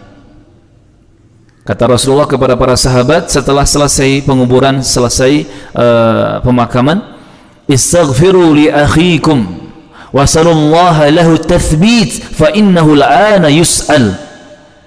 Mintakan oleh kalian kepada Allah ampunan bagi saudara kalian ini, dan mintakan oleh kalian kepada Allah at-tathbit, thabat, kekokohan menghadapi fitnah kubur bagi saudara kalian ini, karena sekarang dia sedang ditanya oleh malaikat. Jadi didoakan, walaupun sudah dikubur tetap didoakan. Makanya yang dibutuhkan oleh orang-orang yang sudah meninggal itu gak macam-macam, gak neko-neko. Mereka hanya butuh doa terbaik dari kita. Kita berdoa kepada Allah yang terbaik untuk mereka. Didoakan semoga Allah mengampuni dosa-dosanya, didoakan semoga Allah merahmatinya, didoakan semoga Allah mengokohkan dia menghadapi fitnah kubur. Hanya doa yang mereka butuhkan. Mereka nggak butuh macam-macam dari kita. Hanya doa yang ikhlas, doa yang tulus, doa terbaik yang kita panjatkan kepada Allah. Barakallahu fiikum. Dan jangan kebalik, bukan kita minta kepada mereka, ya, tetapi mereka yang butuh bantuan kita. Maka doakan kepada Allah yang terbaik untuk mereka. Teman-teman rahimani wa rahimakumullah, sesama muslim itu bersaudara. Juga ada hadis yang bagus berkaitan dengan hak sesama muslim ini, hampir sama sebetulnya. Disebutkan dalam hadis riwayat Muslim, Rasulullah bersabda sallallahu alaihi wasallam, khamsun tajibu lil muslimi ala akhihi. Ada 5 perkara yang wajib ditunaikan oleh seorang muslim kepada saudaranya. Ini hampir sama dengan hadis yang tadi kita sebutkan tentang 6 hak tadi. Tetapi Rasulullah menyebutkan di sini 5. Raddus salam, yang pertama menjawab ucapan salam. Wa tashmitul atis, yang kedua mentashmit orang yang bersin, yakni mendoakan yarhamukallah jika dia mengucapkan alhamdulillah. Wa ijabatud da'wah, menghadiri undangan. Wa iyadatul marid, menjenguk yang sakit. Wa tibaul janais, dan mengantar jenazahnya. Di sini tidak disebutkan memberikan nasihat jika diminta nasihat, tetapi ini maknanya sama. Kemudian kata para ulama, selain 6 hak yang disebutkan dalam hadis riwayat Muslim ini, ada beberapa hak lainnya yang jangan dilupakan. Seperti, berarti kita tambah yang ketujuh. Yang ketujuh, apabila saudara kita mengalami kesulitan, maka berikan bantuan dan pertolongan. Jadi kalau saudara kita yang muslim sedang kesulitan, jangan kita bertepuk tangan, ya, jangan kita bahagia di atas penderitaan orang. Justru kita harus ikut prihatin dan berusaha membantu semampu kita. Ini yang ketujuh. Kalau saudara kita kesulitan, usahakan kita membantu semampu kita. Yang kedelapan, hendaknya kita berusaha memudahkan urusan-urusan saudara kita. Subhanallah, sampai para ulama kita as-salafus salih, orang-orang yang saleh di zaman dahulu, mereka banyak yang mengatakan lebih baik untukku membantu saudaraku memenuhi kebutuhannya daripada aku sholat sunnah sekian rakaat atau berpuasa sekian hari. Sampai seperti itu. Karena memang membantu saudara kita memenuhi kebutuhannya itu lebih besar pahalanya ketimbang kita melakukan ibadah sunnah sendirian. Kalau kita sholat sunat, ya pahalanya untuk kita saja, kan gitu. Kalau kita puasa sunnah, ya pahalanya untuk kita saja. Tetapi kalau kita membantu, menolong, memenuhi kebutuhan saudara kita, maka manfaatnya untuk orang banyak, dan pahalanya pun untuk orang banyak. Subhanallah. Yang kesembilan, jangan lupa untuk semangat menutupi aib-aib saudara kita. Ini diantara hak sesama muslim. Jadi kalau kita membuka-buka aib saudara kita, berarti kita lancang terhadap saudara kita dan tidak menunaikan hak sesama muslim. Aib apapun harus kita tutup, kita kubur dalam-dalam. Tidak boleh kita membukanya kecuali untuk kita mencari solusi. Kecuali untuk kita mencari solusi. baru kita boleh membukanya. Itu pun kepada orang-orang tertentu saja yang memang kita mengharapkan solusi dari mereka. Kalau ternyata tidak diharapkan solusi, jangan pernah membuka aib saudara kita. Dan biasanya seseorang itu akan membuka aib saudaranya kalau sudah ada penyakit-penyakit hati, seperti hasad, dengki, ya, atau mungkin balas dendam karena sakit hati dan seterusnya. Na'udzubillah. Apapun kondisi dan keadaannya, tetap tutup rapat aib-aib saudara kita. Karena seperti apa dan bagaimana kita menutup aib saudara kita, maka seperti itulah aib-aib kita akan tertutup. Dan sebaliknya, seperti apa dan bagaimana kita membuka aib-aib saudara kita, maka seperti itulah aib-aib kita akan terbuka. Na'udzubillah. Kita berlindung kepada Allah Subhanahu wa ta'ala. Disebutkan riwayat oleh Imam Muslim juga, Rasulullah bersabda sallallahu alaihi wasallam, "Man nafasa an mu'minin kurbatan min kurabid dunya." Siapa yang meringankan kesulitan seorang mukmin dari kesulitan-kesulitannya yang dihadapi di dunia, nafasallahu anhu kurbatan min kurabi yaumil qiyamah. Allahu akbar. Niscaya Allah Subhanahu wa ta'ala akan meringankan kesulitan-kesulitannya nanti di hari kiamat. Wa man yassara ala mu'sirin yassara Allahu alaihi fid dunya wal akhirah. Siapa yang meringankan seorang mukmin, maka Allah akan meringankan urusan-urusannya di dunia dan di akhirat. Wa man satara musliman satarahu Allah fi dunya wal akhirah. Dan siapa saja yang menutup aib seorang muslim, maka Allah akan menutupi aib-aibnya di dunia dan di akhirat. Kalau aib kita ditutup di dunia, berarti orang-orang tidak tahu dengan keburukan kita. Itu sebuah nikmat, itu sebuah anugerah dari Allah. Dan kalau aib-aib kita ditutup di akhirat, berarti Allah mengampuni kesalahan-kesalahan kita dan kita terhindar dari azab yang mengerikan. Wallahu fi aunil abdi. Kemudian kata Rasulullah, dan Allah Subhanahu wa ta'ala akan senantiasa menolong hambanya, ma kana al-abdu fi auni akhihi, selama hamba tersebut menolong saudaranya. Jadi enggak ada orang yang menolong saudaranya sesama muslim, sesama mukmin, sesama ahli tauhid, sesama ahli sunnah, kemudian ditelantarkan oleh Allah. Enggak ada. Orang-orang yang semangat menolong saudara-saudaranya pasti akan ditolong oleh Allah Azza wa Jalla. Pasti. Ini hadis luar biasa, penting untuk diketahui dan terus diingat oleh setiap muslim dan muslimah. Apalagi orang-orang yang bersaudara di atas tauhid dan sunnah Nabi, harus selalu ingat hadis ini. Siapa yang membantu masalah seorang muslim, maka Allah akan membantu masalahnya di dunia dan di akhirat. Siapa yang memberikan bantuan kepada seorang muslim yang sedang kesulitan, maka Allah akan membantu dia dari kesulitan-kesulitan dunia dan akhirat. Siapa yang menutup aib seorang muslim, maka Allah akan menutup aib-aibnya di dunia dan di akhirat. Dan ingat, Allah selalu membantu seorang hamba yang hamba tersebut selalu menolong saudaranya. Subhanallah. Ahibati fillah, teman-teman rahimani wa rahimakumullah. Maka kita sesama muslim, kita sesama mukmin, kita sesama ahli tauhid, sesama ahli sunnah wal jamaah, dianjurkan untuk tolong menolong, diharuskan untuk bantu-membantu, bahu-membahu, ingat, dalam kebaikan dan dalam ketakwaan kepada Allah Subhanahu wa ta'ala.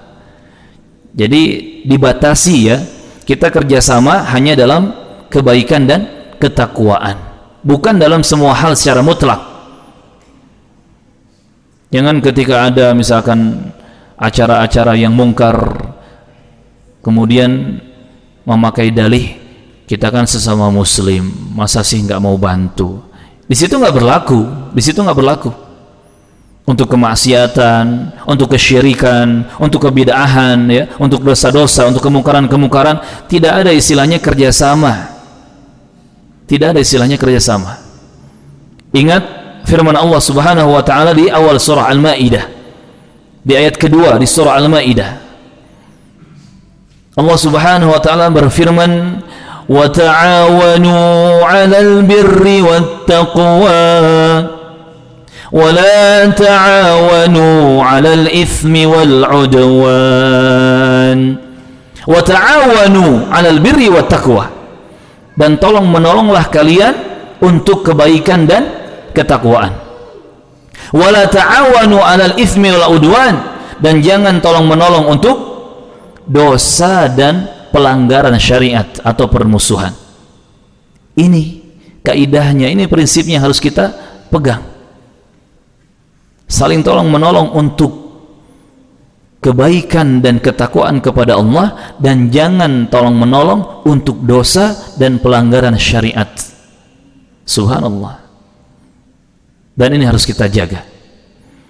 Makanya Nabi mengatakan juga dalam hadis yang lain, unsur akhaka zaliman aw madluman. Tolonglah saudaramu, baik saudaramu yang berbuat zalim atau yang dizalimi. Sampai para sahabat bertanya, ya Rasulullah, kalau menolong orang yang dizalimi kita faham. Ada yang dizalimi kita bantu agar dia tidak terus teraniaya. Tetapi membantu orang yang menzalimi bagaimana? Masa harus membantu kejahatannya? Kemudian Nabi menjelaskan, maksudnya membantu saudaramu yang berbuat zalim adalah cegah dia dari kezaliman. Jangan sampai melakukan kezaliman. Sampaikan nasihat. Sampaikan nasihat. Cegah dia dari kezaliman. Subhanallah. Sesama muslim, sesama mukmin bersaudara. Sampai harus ada amar ma'ruf nahyu munkar. Ini bukti kasih sayang kita kepada saudara-saudara kita karena Allah Subhanahu wa ta'ala. Namun yang pasti persaudaraan yang kita ikat, yang kita hubungkan karena Allah Azza wa Jal, fi sabilillah, di jalan Allah Subhanahu wa ta'ala, lillah billah wa fillah, karena Allah, untuk Allah dan di jalan Allah, itu tidak akan sia-sia dunia akhirat. Tidak akan sia-sia dunia akhirat. Dan perbanyak saudara kita karena Allah Subhanahu wa ta'ala. Ini teman-teman yang bisa disampaikan di kesempatan malam yang berberkah ini tentang sesama muslim itu bersaudara. Silahkan jika ada pertanyaan, ya kita buka sesi tanya jawab. Ya, tafadhol. Terkait dengan materi yang disampaikan, Ustaz, Ya. apa hukumnya menjawab salam yang disampaikan saudara kita dari non-muslim? Masya Allah. Yang pertama itu, yang kedua, apa hukumnya mengucapkan selamat hari ulang tahun kepada rekan kita? Terima kasih. Ya, barakallahu fikum. Dua pertanyaan. Istrinya ada berapa, Pak? Ada satu, ya. Berarti satu dari bapak, satu dari istri mungkin, ya. Ya, pertanyaan yang pertama, bagaimana hukum menjawab salam dari non-muslim, gitu ya? Taib. Hukum menjawab salam dari non-muslim, hukumnya boleh-boleh saja, tetapi dengan kalimat yang khusus, yaitu kalimat wa'alaikum saja, tidak lebih dari itu. Ini yang diajarkan oleh Rasulullah kepada ibunda kita Aisyah radhiyallahu anha. Jadi ketika itu Aisyah ini sempat marah, sempat kesal sama orang-orang Yahudi, sama orang-orang kafir. Sampai kemudian berbicara yang tidak seharusnya. Kemudian Nabi menasihati, tenang, sabar, pelan-pelan. Tetapi hendaknya jawab ucapan mereka dengan wa'alaikum. Kenapa hanya wa'alaikum saja, tidak ditambah assalamu warahmatullahi wabarakatuh? Kenapa hanya wa'alaikum saja? Para ulama menjelaskan, karena kita berhati-hati dari ucapan salamnya mereka. Karena di zaman Rasulullah, orang-orang Yahudi itu mereka memplesetkan ucapan salam kepada Nabi. Yang harusnya mengucapkan assalamu alaikum, mereka plesetkan menjadi assalamu alaikum. Ada huruf yang dihilangkan di sini. Kalau assalamu alaikum artinya keselamatan semoga didapatkan oleh kalian, diberikan kepada kalian. Kalau assammu alaikum, assam artinya sam itu racun, sammun itu racun atau kehancuran, kebinasaan, kecelakaan. Makanya kita jawab waalaikum saja. Yang kalau mereka memang mendoakan kebaikan, ya semoga kebaikan yang sama juga diterima oleh mereka. Tetapi kalau mereka mendoakan keburukan, maka semoga keburukan yang sama juga diterima oleh mereka. Jadi hukumnya boleh menjawab ucapan salam dari non muslim tetapi dengan kalimat yang singkat, waalaikum saja, tidak lebih. Ini syariatnya seperti ini. Terus perlu diketahui, apa hukum memulai ucapan salam kepada non muslim?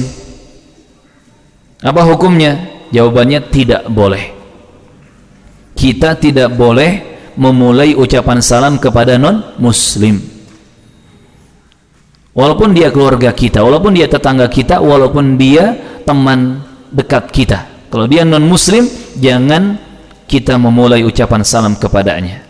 Tunggu mereka yang duluan salam kepada kita, baru kita jawab waalaikum. Waalaikum. Kenapa tidak boleh? Ya karena memang ada larangannya dari Rasulullah. Tidak boleh kita memulai ucapan salam kepada orang-orang non muslim. Karena orang-orang kafir itu, orang-orang kafir, orang-orang musyrikin, tidak ada jaminan selamat bagi mereka, ya kan? Sedangkan salam artinya keselamatan. Maka tidak boleh kita mengatakan selamat kalian, semoga selamat kalian. Enggak boleh. Karena dalam Al-Quran di banyak surat dan di banyak ayat Allah telah menyebutkan kehancuran dan kecelakaan bagi orang-orang kafir, bagi orang-orang musyrikin.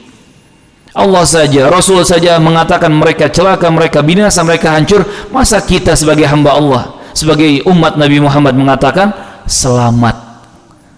Kan ini namanya lancang, ya kan? Kurang ajar namanya. Barakallahu fikum.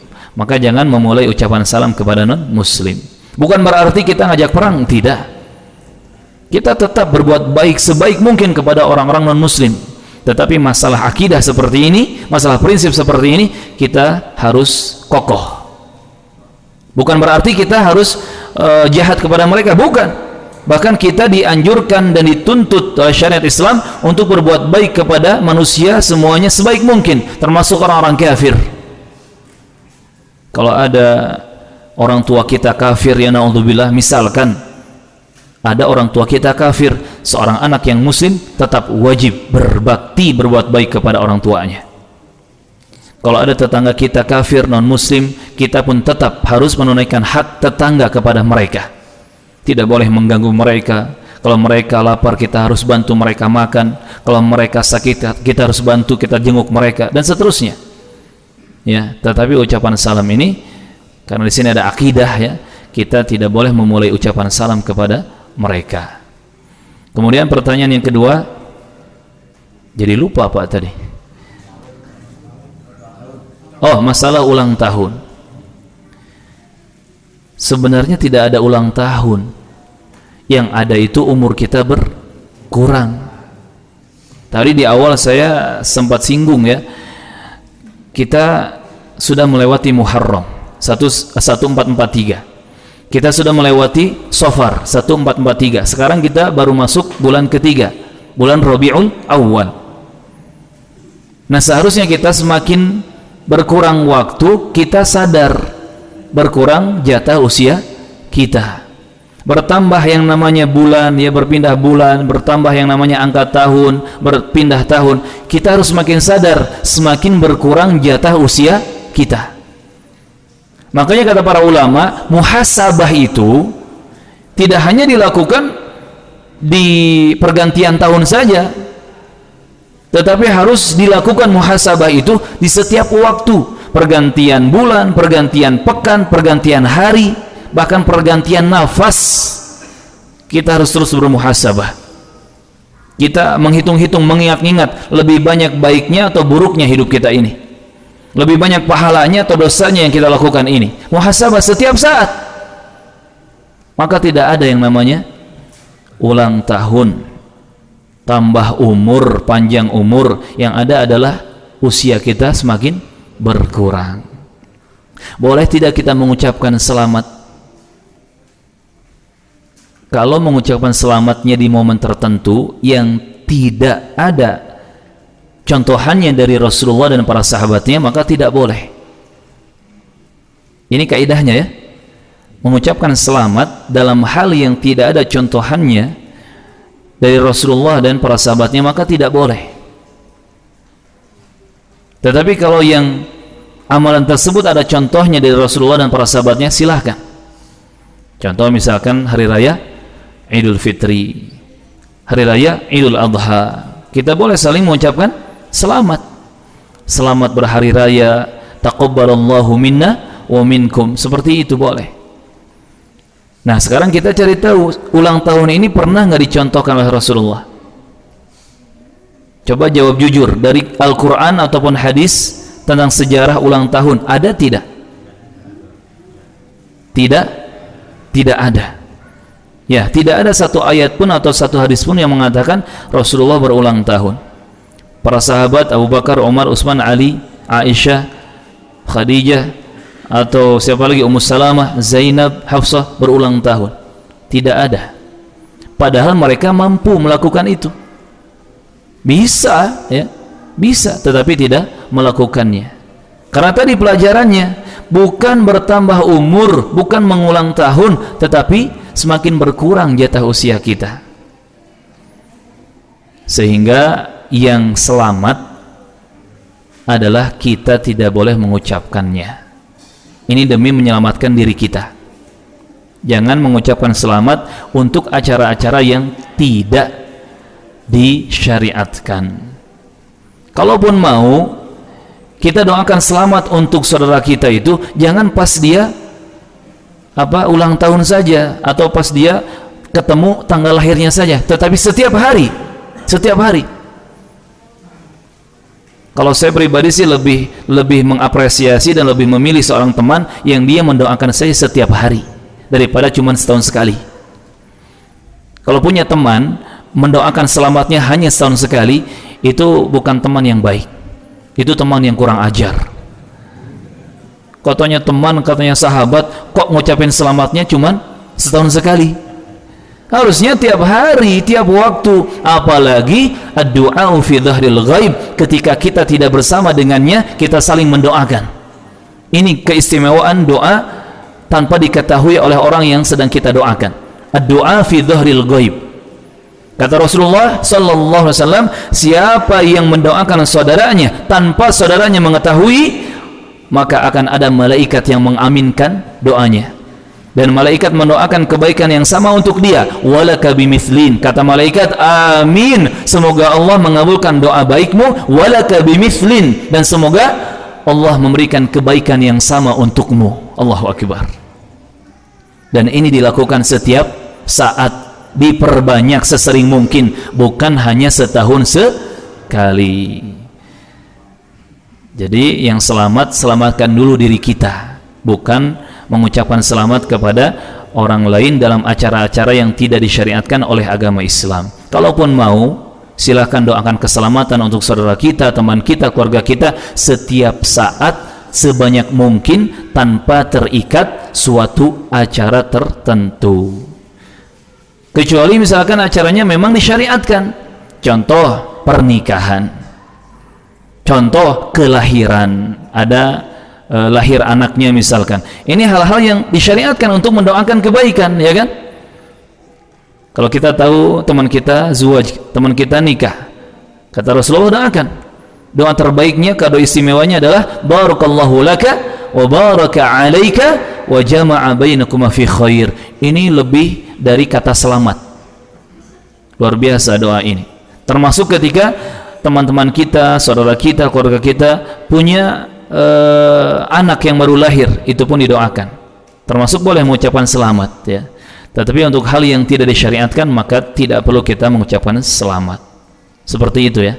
Ini yang kita sampaikan adalah apa yang ada di dalam keterangan Al-Quran dan hadis, ya. Kalau misalkan teman-teman punya punya pandangan berbeda, punya pemikiran yang berbeda, ya mangga, ya silahkan. Tetapi ingat, masing-masing kita akan dimintai pertanggungjawaban di hadapan Allah Subhanahu wa Ta'ala. Nah, jangan sampai ketika Allah meminta tanggung jawab kepada kita, Allah meminta kita bertanggung jawab, kita gelagapan, nggak bisa jawab, yang na'udzubillah ujung-ujungnya diseret kepada siksa. Nah, jangan seperti itu.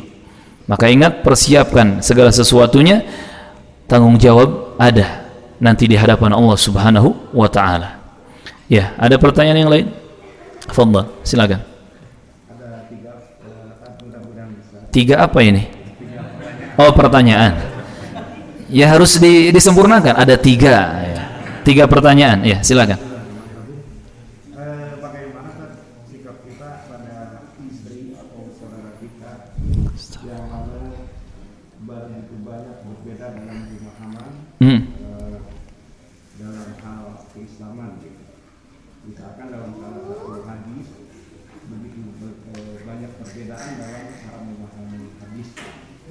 Itu yang pertama, mohon nasihati saya, kebetulan istri saya juga ada di atas. Terus yang kedua, makna antara satu-satu dulu lah ya, nanti nggak kejawab semua jadi.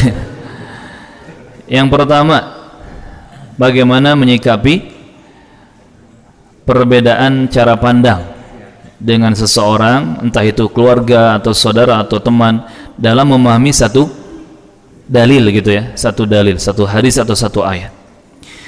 Al-Quran sudah menjawab, Allah Subhanahu wa Ta'ala sudah menjawab, wa in tanaza'tum fi syai'in farudduhu ila Allahi wa rasulih. Kalau kalian berselisih dalam sesuatu, ini jawaban dari Allah Azza wa Jalla ya. Jika kalian berselisih dalam sesuatu, farudduhu, maka kembalikan kepada Allah dan Rasulnya. Artinya di sini terjadi pemahaman yang selisih, yang beda, itu karena biasanya ada yang tidak mau ikut mengembalikan kepada Allah dan Rasulnya. Kalau dua belah pihak yang beda cara pandang sepakat, yuk kembalikan kepada apa kata Allah dan Rasulnya, selesai masalah, kan gitu. Jadi di sini jawabannya, kembalikan kepada apa kata Allah dan Rasulnya.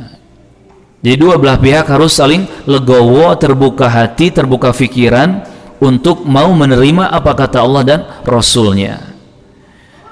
Tapi ini hadis, Ustaz, hadisnya dari Rasulullah, cuman beda memahami. Ya, pemahaman ini harus kita kembalikan kemana? Kembalikan kepada Rasulullah dan para sahabatnya.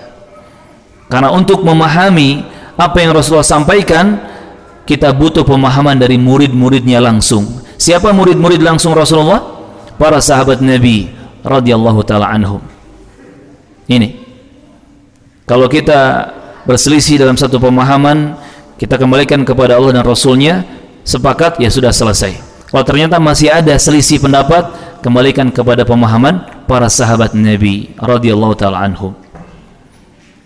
Dan harus difahami, ada ranah yang memang tidak boleh selisih pendapat di situ, ada ranah yang memang boleh selisih pendapat di situ.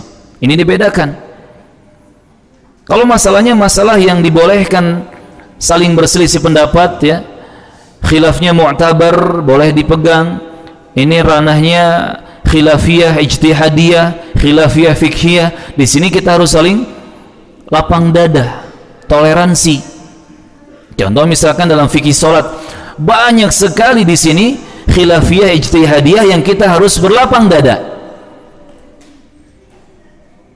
Masalah sedekap tangan misalkan, atau bahkan dari mulai takbiratul ihram, posisi ujung tangan kita di mana? Sejajar telinga atau sejajar pundak atau di tengah-tengah antara telinga dan pundak? Ini sudah selisih pendapat kan? Tetapi ini ranahnya boleh toleransi di sini, boleh berbeda pendapat, kita berlapang dada. Ketika sedekap, dua tangan kita sedekap dalam sholat, di mana posisinya? Di dada kah, di bawah dada kah, di atas perut, di perut? Ini boleh berselisih pendapat. Termasuk ketika tahiyatnya telunjuknya digerak-gerakan, tahrik atau ghair tahrik, tidak digerak-gerakan. Ini pun boleh berselisih pendapat. Nah, untuk hal-hal yang sifatnya khilafiyah, fiqhiyah, ijtihadiyah, yang khilaf mu'tabar, itu kita harus berlapang dada. Dan ini kata Syekh Muhammad Ibn Utsaimin rahimahullah ta'ala merupakan salah satu adab seorang penuntut ilmu. Di antara adab seorang penuntut ilmu adalah dia harus bisa berlapang dada menghadapi perbedaan masalah-masalah khilafiyah, fiqhiyah, ijtihadiyah. Jangan gara-gara yang satu tahiyatnya gerak-gerak, yang satu enggak, kemudian ribut. Yang satu sedekapnya di dada, yang satu sedekapnya di bawah dada atau di perut, kemudian ribut. Sampai saling pukul, sampai memvonis ini ahli neraka, itu ahli neraka. Ini pengikut setan, itu pengikut iblis. Nauzubillah, jangan seperti itu. Jangan seperti itu. Kita harus berlapang dada dalam masalah khilafiyah, fiqhiyah, ijtihadiyah. Tetapi ada ranah yang tidak boleh berselisih pendapat. Ini masalah akidah. Masalah akidah. Tidak boleh berselisih pendapat. Ketika kita meyakini surga dan neraka, ada orang mengatakan surga dan neraka itu tidak ada. Ini nggak boleh kita toleransi. Ketika kita meyakini rukun Islam 5, rukun iman 6, ada kemudian orang-orang Syiah mengatakan rukun Islam 5 tetapi beda, rukun iman 6 tetapi beda. Nggak boleh kita toleransi di sini. Apalagi sampai dikurangi rukun Islamnya, sampai dikurangi rukun imannya, nggak boleh toleransi di sini. Masalah akidah tidak boleh berselisih pendapat, harus sama. Barakallahu fikum. Jadi solusinya kembalikan kepada Allah dan Rasulnya. Kalau masih ada beda pemahaman, kembalikan kepada pemahaman para sahabat Nabi. Kenapa kepada para sahabat Nabi? Jawabannya, karena para sahabat Nabi mereka yang sudah direkomendasi oleh Allah dan Rasulnya. Teman-teman kalau lihat ayat dalam Al-Quran disebutkan radhiyallahu anhum wa radu an, mereka ridho kepada Allah dan Allah pun ridho kepada mereka. Siapa mereka di sini? Yang ridho kepada Allah dan Allah ridho kepada mereka? Siapa mereka? Para sahabat Nabi. Dan tidak ada generasi selain sahabat Nabi yang disebut ridho seperti ini. Kemudian Nabi mengatakan khairun nasi qarni thumma alladhina yalunahum thumma alladhina yalunahum. Sebaik-baik generasi manusia adalah orang yang hidup di zamanku, yakni para sahabatnya. Kemudian generasi setelahnya, kemudian generasi setelahnya. Nabi hanya menyebutkan 3 generasi. Sahabat Nabi, yaitu murid-murid para Nabi, kemudian tabi'in, yaitu murid-murid para sahabat Nabi, kemudian tabi'un tabi'in, yaitu murid-murid para tabi'in. Dan dalam satu riwayat Nabi menyebutkan, adapun setelah mereka, yakni generasi keempat, kelima, keenam dan seterusnya, mereka banyak melakukan kesesatan atau kesalahan. Seperti itu. Nah, insya Allah kalau semua sepakat, kepalanya semua sepakat ya, kepala orang semua sepakat, kita kembali ke pemahaman Allah dan Rasulnya, ke pemahaman para sahabat Nabi. Insya Allah nggak bakal ada selisih. Kalaupun ada, ringan dan hanya dalam ranah tadi khilafiyah, fiqhiyah, ijtihadiyah saja. Ini yang harus kita perbaiki teman-teman. Jadi tidak bisa kita keluar-keluar bersatu tanpa ada kaidah. Bersatunya di atas apa? Kalau kita beda akidah nggak mungkin bersatu. Kalau kita beda referensi, yang kita pegang pemahaman Rasulullah dan para sahabatnya, yang orang lain pegang pemahaman gurunya masing-masing, nggak bakal bersatu. Tetapi kalau kita sepakat, barometer kita satu, tolok ukur kita satu, patokannya satu, yaitu pemahaman Rasulullah dan para sahabatnya, ajaran Allah, Rasulnya dan para sahabatnya, kita bersatu di situ, maka pasti kita akan bersatu. Dan itu yang harus kita pegang. Ingat kata Imam Asy-Syafi'i, Muhammad bin Idris Asy-Syafi'i rahimahullah, yang namanya ilmu yang benar itu, pemahaman ilmu yang benar itu adalah ma qala Allah wa qala Rasul wa qala sahabah. Apa yang Allah ucapkan, apa yang Rasulullah ucapkan, apa yang para sahabat ucapkan. Adapun selain 3 ini, itu hanyalah waswas, bisikan syaitan. Ini kata Imam Asy-Syafi'i rahimahullah ta'ala. Jadi kalau ingin bersatu, kembali kepada 3 sumber ini. Firman Allah, sabda Rasulullah, dan ucapan atau pemahaman para sahabat Nabi. Tinggalkan ucapan guru-guru kita, kecuali yang memang bersandar kepada 3 sumber ini. Tinggalkan pendapat-pendapat dalam kelompok-kelompok kita, kecuali yang bersandar kepada 3 sumber ini. Barakallahu fikum. Yang kedua, silakan. Memaknai antara madhab dan manhaj. Apa bedanya gitu? Ya. Jadi bagaimana kita untuk menyikapi bermadhab atau bermanhaj gitu. Oh, yang anda fahami, apakah harus bermadhab, apakah harus bermanhaj gitu ya? Ya, pertanyaan kedua, apakah kita harus bermadhab dan apa itu madhab? Apakah harus kita bermanhaj dan apa itu manhaj? Kita bahas dulu manhaj. Manhaj itu adalah cara hidup. Asal arti jalan yang kita tapaki, cara yang kita lakukan dalam hidup kita, metodologi, itu manhaj. Kita beragama tentunya butuh manhaj. Kita berislam, kita bertauhid, kita ikut sunnah Nabi, kita menjadi muslim ahlu sunnah wal jamaah, butuh manhaj. Sebagaimana ketika kita punya cita-cita, sejak kecil kita punya cita-cita pengen menjadi apa? Presiden. Masya Allah, luar biasa Pak, cita-cita pengen jadi presiden ya.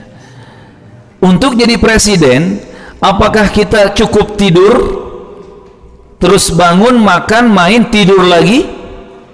Ada istilah apa? Hardolin gitu ya. Gak usah diartiin ya, cukup kita tahu saja, hardolin katanya. Apakah dengan gaya hidup hardolin kita bisa jadi presiden? Tidak. Kalau ingin menjadi presiden, itu ada kan manhajnya gitu kan, ada cara hidup yang harus ditempuh, ada metodologi yang harus dilewati, mulai dari rajin belajar, sekolah rajin, jadi anak yang baik, terus sampai nanti ke jenjang kuliah harus betul-betul berhasil gitu, berprestasi, yang kemudian ikut nanti link-linknya kemana gitu ya, harus ikut ke arah mana. Nah, ini namanya manhaj. Untuk mengejar cita-cita dunia saja butuh manhaj, metodologi, apalagi untuk beragama, apalagi untuk mengejar surga Allah Azza wa Jalla. Nah, ini namanya manhaj. Manhaj itu metodologi. Jadi manhaj yang dimaksud dengan manhaj dalam agama Islam adalah cara kita beragama, metodologi kita dalam hidup. Bagaimana kita bermanhaj dalam hidup? Bagaimana kita bermanhaj dalam beragama Islam ini? Tinggal kita ikut dengan manhaj yang sudah dicontohkan oleh Rasulullah sallallahu alaihi wasallam. Jadi manhaj itu universal, jami', mencakup semua aspek kehidupan dan bidang kehidupan kita. Salah kalau ada orang mengartikan manhaj itu hanya sekadar wala dan baro, lawan dan musuh, lawan dan kawan, teman dan musuh, atau cinta dan benci. Bukan hanya itu. Manhaj itu bukan hanya wala dan bara, bukan hanya cinta dan benci, bukan hanya perkawanan dan permusuhan saja, bukan itu, bukan hanya itu. Masalah cinta dan permusuhan, masalah cinta dan benci, ya masuk ke dalam manhaj, tetapi manhaj lebih luas. Semua yang berkaitan dengan hidup kita, mulai dari kita bangun tidur sampai tidur lagi, di situ kita butuh manhaj. Dan Nabi sudah mengajarkan semua manhaj. Manhaj dalam tidur, ada manhajnya. Manhaj bangun tidur, manhaj mau tidur, manhaj makan, manhaj minum, manhaj solat, manhaj apa lagi? Nyari nafkah, manhaj rumah tangga, manhaj ngurus rakyat, manhaj dalam medan perang, semua sudah ada ajarannya. Manhaj itu cara hidup, metodologi. Jadi jangan dipersempit dengan cinta benci, wala baro ya, fonis-fonisan, bukan hanya itu gitu. Ini manhaj. Dan ketika bapak-bapak mau membaca Al-Quran, semua Al-Quran 114 surat, 30 juz, 60 hizb, ini semua manhaj kita. Ini manhaj kita semua. Ketika bapak-bapak dan ibu-ibu mau membaca Sahih Al-Bukhari dari awal sampai akhir, walaupun terjemahannya, baca Sahih Muslim dari awal sampai akhir walaupun terjemahannya. Itulah manhaj kita. Seisi Sahih Bukhari, seisi Sahih Muslim, itu manhaj kita sebagai muslim dan muslimah. Sampai sini paham apa itu manhaj? Ya, itu manhaj. Lalu apakah kita harus bermanhaj? Jawabannya harus. Karena untuk bisa beragama Islam, ya kita ada manhajnya, harus ikut manhajnya. Barakallahu fikum.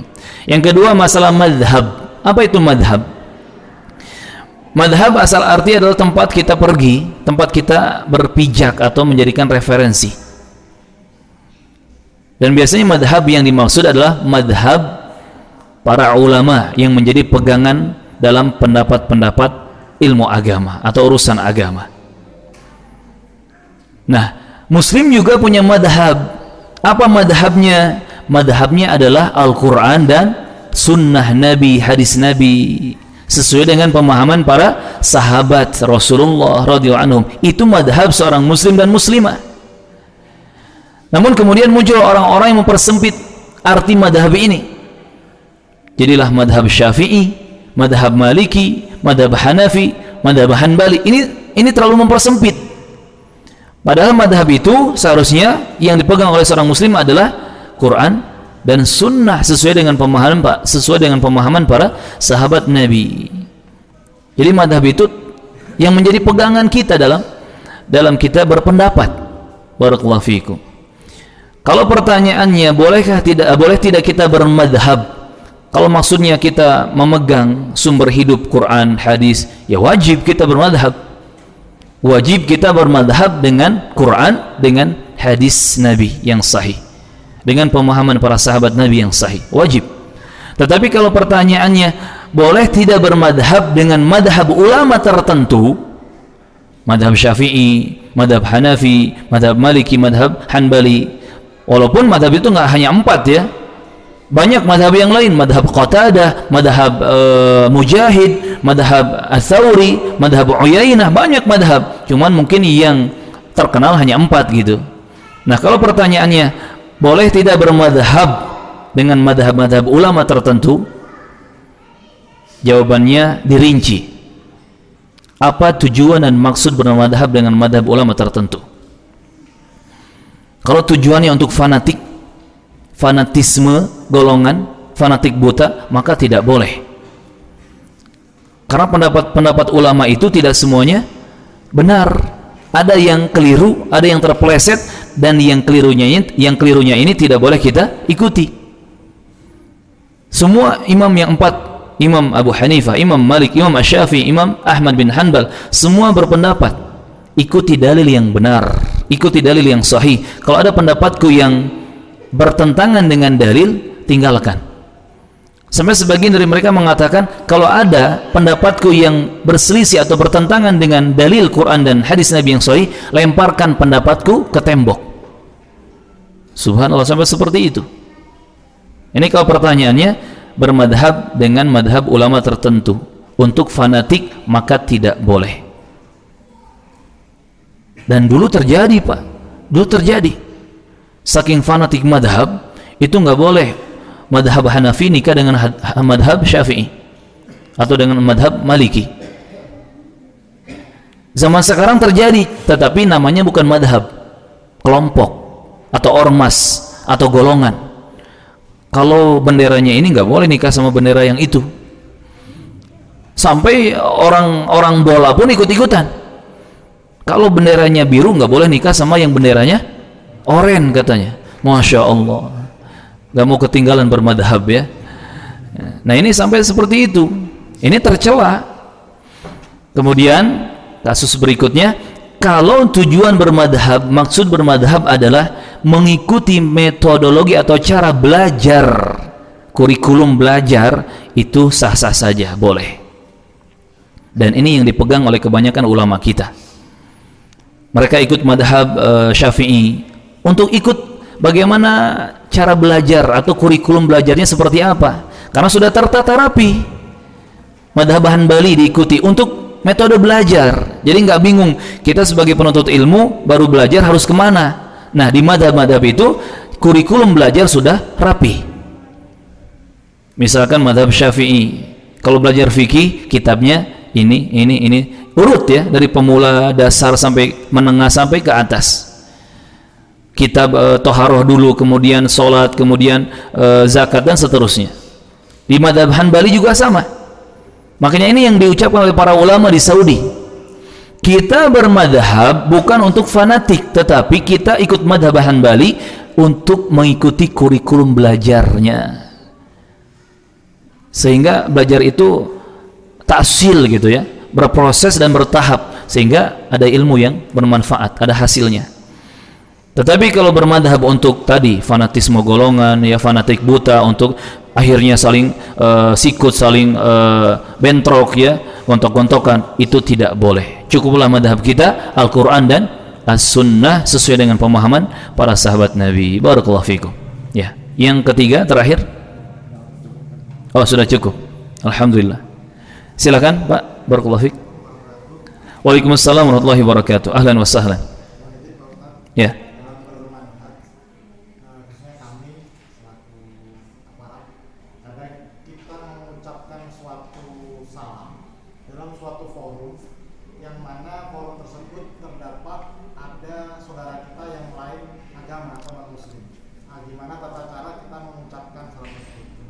Barakallahu fikum.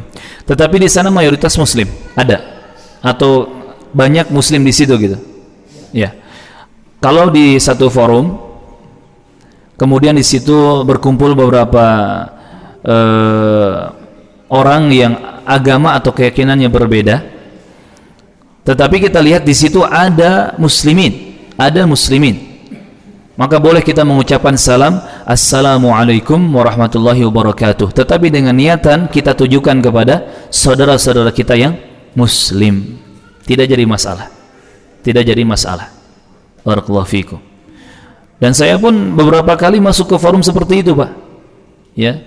Jadi alhamdulillah yang ngundang saya ceramah, yang minta saya ngajar, nggak cuman lintas golongan gitu. Nggak cuma sesama muslim tetapi beda madhab, enggak. Bahkan sampai lintas agama, beda agama pun alhamdulillah banyak yang minta ceramah. Terakhir dulu pernah ada perkumpulan apa itu, pemerhati tukang bersih-bersih kota. Jadi orang-orang yang suka bersih-bersih di kota ya, penyapu di jalan atau tim kebersihan sampah ya, ternyata ada komunitas yang memperhatikan mereka. Jadi rutin diperhatikan mereka, yang sakitnya dibantu, yang butuh biaya belajar anak-anaknya dibantu ya, butuh sembako disantuni, pokoknya mereka diperhatikan gitu. Nah, kebetulan komunitas ini kumpulan dari beberapa agama ya, orang-orangnya. Saya diundang ceramah di situ. Awalnya saya kaget, wah kok banyak yang ya beda gitu. Tapi ternyata ya setelah tahu program mereka seperti itu, ini program yang baik ya secara Islam juga, dan ada peluang untuk saya menyampaikan dakwah. Ingat, kita ini sebagai muslim, ahli tauhid, ahli sunnah, menyampaikan ilmu enggak hanya kepada sesama ahli tauhid saja, tidak hanya kepada sesama ahli sunnah saja, kepada semua manusia kita dakwahi. Dan itu yang Rasulullah ajarkan kan? Rasulullah berdakwah kepada orang-orang musyrikin, kepada Yahudi, kepada Nasrani. Rasulullah berdakwah. Jadi salah kalau ada teman-teman yang punya pemikiran nggak boleh ustadz sunnah, ustadz Islam, ustadz ahlus sunnah ngisi di tempat yang bukan sunnah, yang bukan Islam. Ini sempit pemikirannya. Kalau punya pemikiran seperti itu, kapan dakwah akan menyebar? Kapan Islam akan dikenal oleh manusia? Yang penting kita punya kekuatan, gitu aja. Kekuatan ilmu, kekuatan mental. Kalau kita ilmunya kuat, mentalnya kuat, silahkan. Kalau kita nggak mampu, kita lemah, jangan paksakan diri. Dan alhamdulillah ketika saya ceramah di situ, saya bahas tentang lebih ke akhlak muslim ya, tetapi saya sisipkan masalah tauhid. Secara tidak sadar mereka digiring untuk mengakui Tuhan itu satu. Bahkan di Pancasila pun kan, di sila pertama langsung disebutkan ketuhanan yang Maha Esa. Inilah negara kita, mengakui Tuhan itu Maha Esa, digiring ke situ. Tetapi lebih ke akhlak saya jelaskan ketika itu. Alhamdulillah selesai ceramah, nggak ada satupun peserta yang protes. Bahkan seingat saya mereka angkat jempol semua, padahal mereka non muslim. Ya, kembali ke pertanyaan. Jadi kalau di satu forum itu banyak beragam orang, agamanya macam-macam, kalau kita lihat di situ ada musliminnya, silakan ucapkan salam, assalamualaikum warahmatullah, tetapi niatkan untuk saudara kita yang muslim, tidak jadi masalah. Barakallahu fiikum. Ingat, dakwah ini harus disebarkan kepada semua umat manusia. Dan bergaul, silakan bergaul dengan siapapun, yang penting kita harus bisa mewarnai mereka dan jangan sampai kita terwarnai. Kita harus mewarnai orang-orang dengan kebenaran dan kebaikan, dan jangan terwarnai dengan kesesatan dan keburukan. Barakallahu fiikum. Dan tidak ada yang memotivasi saya untuk semangat menyebarkan agama ini, menyebarkan ilmu Islam ini kepada semua orang sekalipun lintas agama, kecuali janji-janji manis dari Allah dan Rasulnya. Di antaranya Rasulullah menyebutkan kepada Ali bin Abi Thalib, li'an yahdiyallahu bika rajulan wahidan khairul laka min humrin na'am. Andai Allah subhanahu wa ta'ala memberikan hidayahnya kepada seseorang dan engkau menjadi sebabnya, engkau menjadi perantaranya, engkau menjadi medianya, maka engkau berhak mendapatkan sesuatu yang sangat berharga dari Allah Azza wa Jalla, mengalahkan unta merah sekalipun. Unta merah ketika itu di zaman Rasulullah adalah harta yang sangat mewah, simbol harta termewah. Bayangkan kalau kita bisa menjadi media atau sebab satu orang, satu kepala, dia terbuka fikirannya, terbuka hatinya, kemudian mau menerima ketukan hidayah Allah, kita sebabnya, kita perantaranya, Allah telah siapkan untuk kita sesuatu yang jauh lebih berharga, lebih mahal daripada harta termewah apapun itu. Ini yang memotivasi saya untuk terus bersabar mendakwahkan al-haq, kebenaran, menyampaikan ilmu kepada umat, termasuk kepada orang-orang yang mungkin mereka masih belum mau membuka ketukan hidayah. Karena semua manusia itu diketuk dengan hidayah. Muslimnya, kafirnya, musyriknya, semua diketuk dengan hidayah. Hidayah Islam dan juga hidayah tauhid, hidayah sunnah. Cuman beda-beda orang, ya. Ada yang menyambut, ada yang menutup diri. Maka kita doakan semoga Allah Subhanahu wa taala memudahkan kita untuk istiqamah di atas kebenaran, dan semoga Allah memudahkan kita untuk bisa mengajak umat manusia menuju kebenaran. Allahumma amin. Cukup sampai di sini ya, kiranya sudah lumayan malam dan saya juga capek. Alhamdulillah saya maraton dari hari Jumat, Pak. Jumat, Sabtu, Ahad ya. Ini terakhir insyaallah. Senin besok istirahat sejenak, Selasa sampai ke sana lanjut lagi berjuang. Yang pasti kalau kita berjuang untuk kebaikan, untuk kebenaran, insyaallah secapek apapun tidak sia-sia. Yang penting kita ikhlas karena Allah Azza wa Jalla. Ini yang harus teman-teman pegang ya.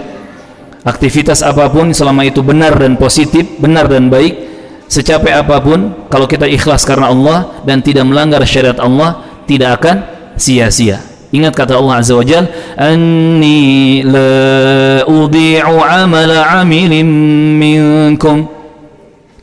Anni la udhi'u amala 'amilin minkum. Allah tidak akan menyia-nyiakan amal soleh yang dilakukan oleh kalian. Subhanallah. Kita akhiri dengan kafaratul majlis. Subhanakallahumma wa bihamdik, asyhadu an la ilaha illa anta, astaghfiruka wa atubu ilaik. Assalamualaikum warahmatullahi wabarakatuh.